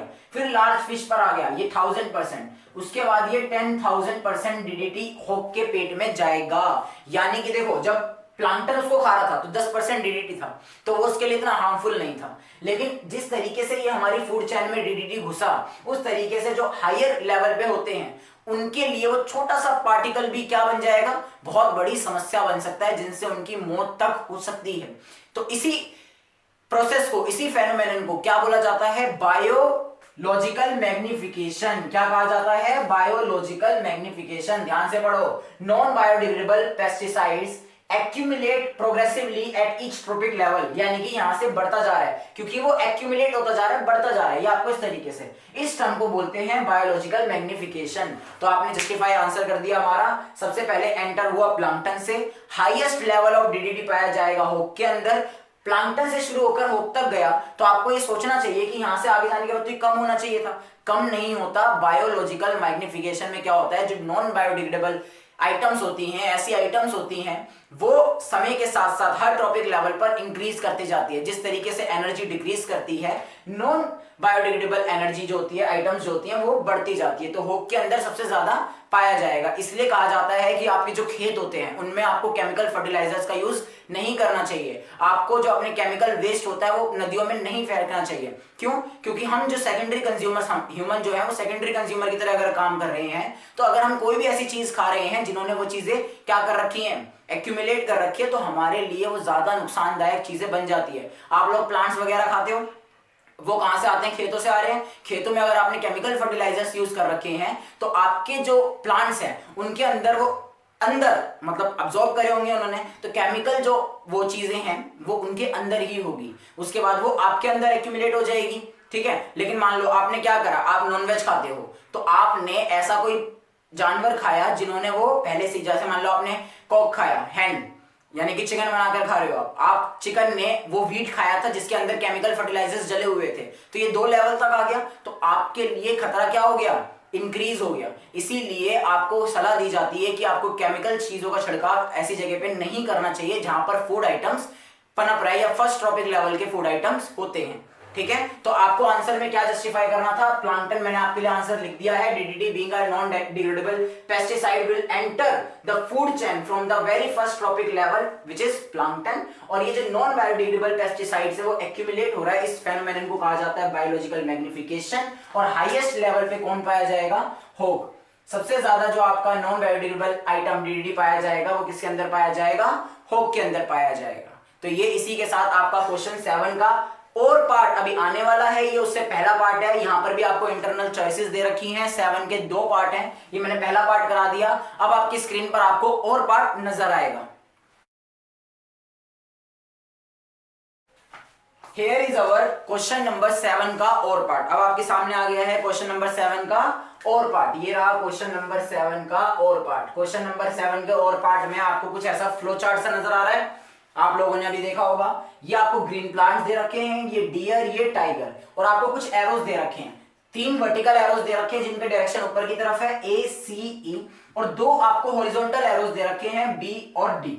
ये एरोज क्या रिप्रेजेंट कर रहे हैं, ध्यान से देखिए। जो वर्टिकल एरोज हैं वो आपको एनर्जी लॉस बता रहे हैं इन्वायरमेंट में, यानी कि हर एक ट्रॉपिक लेवल पे, ये 3 ट्रॉपिक लेवल है, पहला, दूसरा, तीसरा। ठीक है। Primary consumer, secondary consumer, tertiary consumer. ये एनर्जी लॉस्ट जो नेचर में हो रहा है, ठीक है। और ये एनर्जी ट्रांसफर जो इससे इसको हो रहा है, यानी डियर ने प्लांट्स खाए तो इसके अंदर कोई एनर्जी ट्रांसफर की होगी। प्लांट्स क्यों खा रहा है, उसका फूड है। हम खाना क्यों खाते हैं, क्योंकि खाने से हमारे को एनर्जी मिलती है, खाना हमारे को एनर्जी दे रहा है। तो इसी तरीके से टाइगर डियर को खा रहा है तो उसको एनर्जी मिल रही है।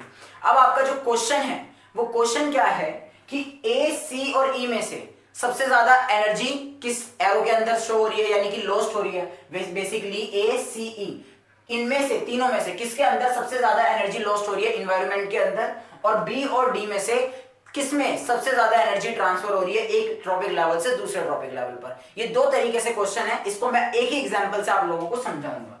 आइए सबसे पहले एक चीज समझ लेते हैं। ये आपका सन है, ठीक है ना। सन के पास कुछ एनर्जी होती है जो चुराता है कौन, ग्रीन प्लांट्स, क्योंकि ग्रीन प्लांट्स का खाना क्या है, सन। इसकी जो सनलाइट आती है उसी से तो ये अपना खाना बनाता है, फोटोसिंथेसिस। याद आ रहा है। अब हमने मान लेते हैं ये 100% चार्ज हो गया। आप ध्यान से इसको समझना, मैथमेटिकली समझोगे साइंस अपने आप आ जाएगी। इसने अपने आप को पूरा चार्ज कर लिया, 100% कर लिया।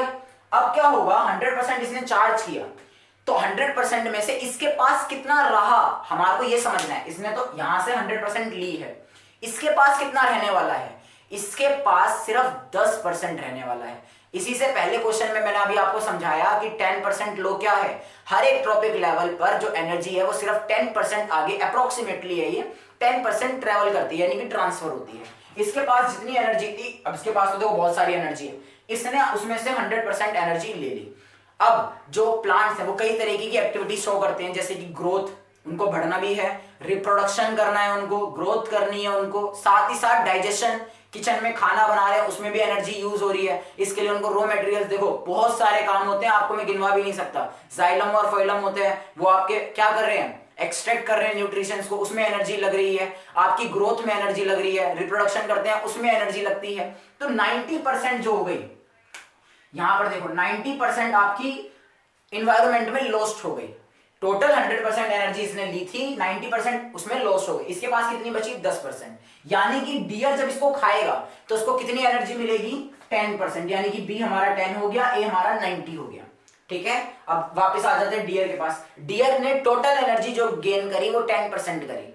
कितनी करी? 10%। सेम लो लगने वाला है, 10 में से 10% का 10% का टोटल 10% ही डियर के पास रह जाएगा। बाकी का 90%, 10% का 90% कितना होगा? जिन बच्चों की मैथ्स अच्छी है वो आराम से बता पाएंगे, 10% का 90% होता है 9%। तो 9% जो आपकी एनर्जी डियर ने एक्वायर करी वो क्या हो गई? लॉस्ट हो गई इन्वायरमेंट में। सेम डियर अलग काम करते हैं, देखो वो मूवमेंट करते हैं कितनी सारी, वहां लॉस्ट हो जाती है। उसके अलावा डाइजेशन में लॉस्ट हो जाती है, रिप्रोडक्शन में लॉस्ट हो जाती है। अब छोटा डियर का बच्चा खाना वाना खा रहा है, उसी से तो उसकी ग्रोथ हो रही है, तो ग्रोथ में लॉस्ट हो जाती है। तो 9%, 10% का 9% उसने क्या कर दिया? एनर्जी लॉस्ट कर दी। यानी कि आपकी सी की वैल्यू हो गई 9। इसके पास कितनी बची हुई है? 1% बची हुई है, 1%। ठीक है, अब टाइगर इसको खाएगा, टाइगर इसको खाएगा तो उसके पास कितनी एनर्जी आ गई? 1% एनर्जी। लेकिन रुको रुको रुको रुको, टाइगर ने डियर को खाया तो क्या हुआ? ध्यान से देखो, इसके पास कितनी एनर्जी आई थी? 10% आई थी टोटल एनर्जी, 9% लॉस्ट हो गई। कितनी बची इसके पास? टाइगर के पास टोटल एनर्जी आ गई 1%। कितनी एनर्जी आ गई? 1%। यानी डी की वैल्यू कितनी हो गई? 1%। अब ध्यान से देखो, टाइगर भी बहुत सारे काम करता है, ऑब्वियस सी बात है, टाइगर भी ग्रोथ करेगा, टाइगर भी क्या करेगा? मेहनत कर रहा है, टाइगर शिकार ढूंढने की मेहनत कर रहा है। तो इसकी भी 9% यानी कि 0.9% एनर्जी कहां हो गई? इन्वायरमेंट में लॉस्ट हो गई। इसके पास कितनी बची? इसके पास बची सिर्फ 0.1%। ये आपका पूरा मैथमेटिकल फॉर्मूला था। जिन बच्चों को नहीं समझ आया दोबारा से इस वीडियो को पीछे ले जाए, दोबारा से समझे। मैं एक बार फिर से बताता हूं, प्लांट ने अपने आप को चार्ज किया 100% पर, लेकिन 100% से सिर्फ डियर को दे पाया 10%, क्योंकि 90% इसने खुद ने यूज कर ली। 10% से डियर टाइगर को दे पाया सिर्फ 1%, क्योंकि 9% इसने खुद ने यूज कर ली।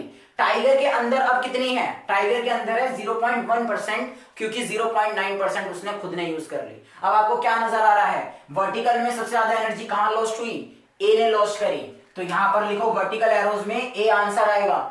हॉरिजॉन्टल यानी कि एनर्जी ट्रांसफर हो रही है जो एक लेवल से दूसरे लेवल पर, वो कहां हो रही है? बी के अंदर, क्योंकि देखो मैक्सिमम वैल्यू है 10% की। तो यहां पर इसने 90% लॉस कर दी और यहां पर इसने 1%। आपको ये लिखने की जरूरत नहीं है, आपका सिंपल सा आंसर है वर्टिकल एरोज में ए ने, यानी कि जो ए आपका लेवल है, इस लेवल पे सबसे ज्यादा एनर्जी लॉस्ट हुई है एनवायरमेंट के अंदर, और जो बी है यहां सबसे ज्यादा एनर्जी ट्रांसफर हुई है एक ट्रॉपिक लेवल से दूसरे ट्रॉपिक लेवल पर। तो इसी को आप समझिए 10% लो क्या है, मैंने आपको समझा दिया बिल्कुल एग्जांपल के साथ। जब भी आप आगे बढ़ते जाते हैं हर ट्रॉपिक लेवल पर, तो आपसे पहले वाले ट्रॉपिक लेवल के पास सिर्फ 10% होती है, जिसका 10% ही आप क्या कर पाते हो? अपनी बॉडी के लिए रख पाते हो। इसीलिए प्लांट्स खाना आपकी सेहत के लिए बहुत ज्यादा अच्छा होता है एज कंपेयर टू किसी एनिमल को खाना, क्योंकि प्लांट से आपको कितनी एनर्जी मिल रही है? देखो टोटल 10% मिली, डियर ने खाया 10%, मैं खाता हूं मुझे 10%, लेकिन अगर मैं डियर को खाऊंगा तो मुझे कितनी मिल रही है? 1%। समझ गए होगे मेरी बात को? आपका आंसर मैंने दे दिया है इसका। आपको रीजन क्या लिखना है? यही रीजन लिखना है कि जब हम फूड चेन में आगे प्रोसेस करते हैं, आगे प्रोसीड करते हैं, तो आपके पास 10% लो के हिसाब से जो एनर्जी आती है वो कम आती है। आई होप आप समझ गए होंगे, आप इसको नोट डाउन कर सकते हैं। इसी के साथ साथ आपका सेक्शन ए यहीं पर हो गया समाप्त।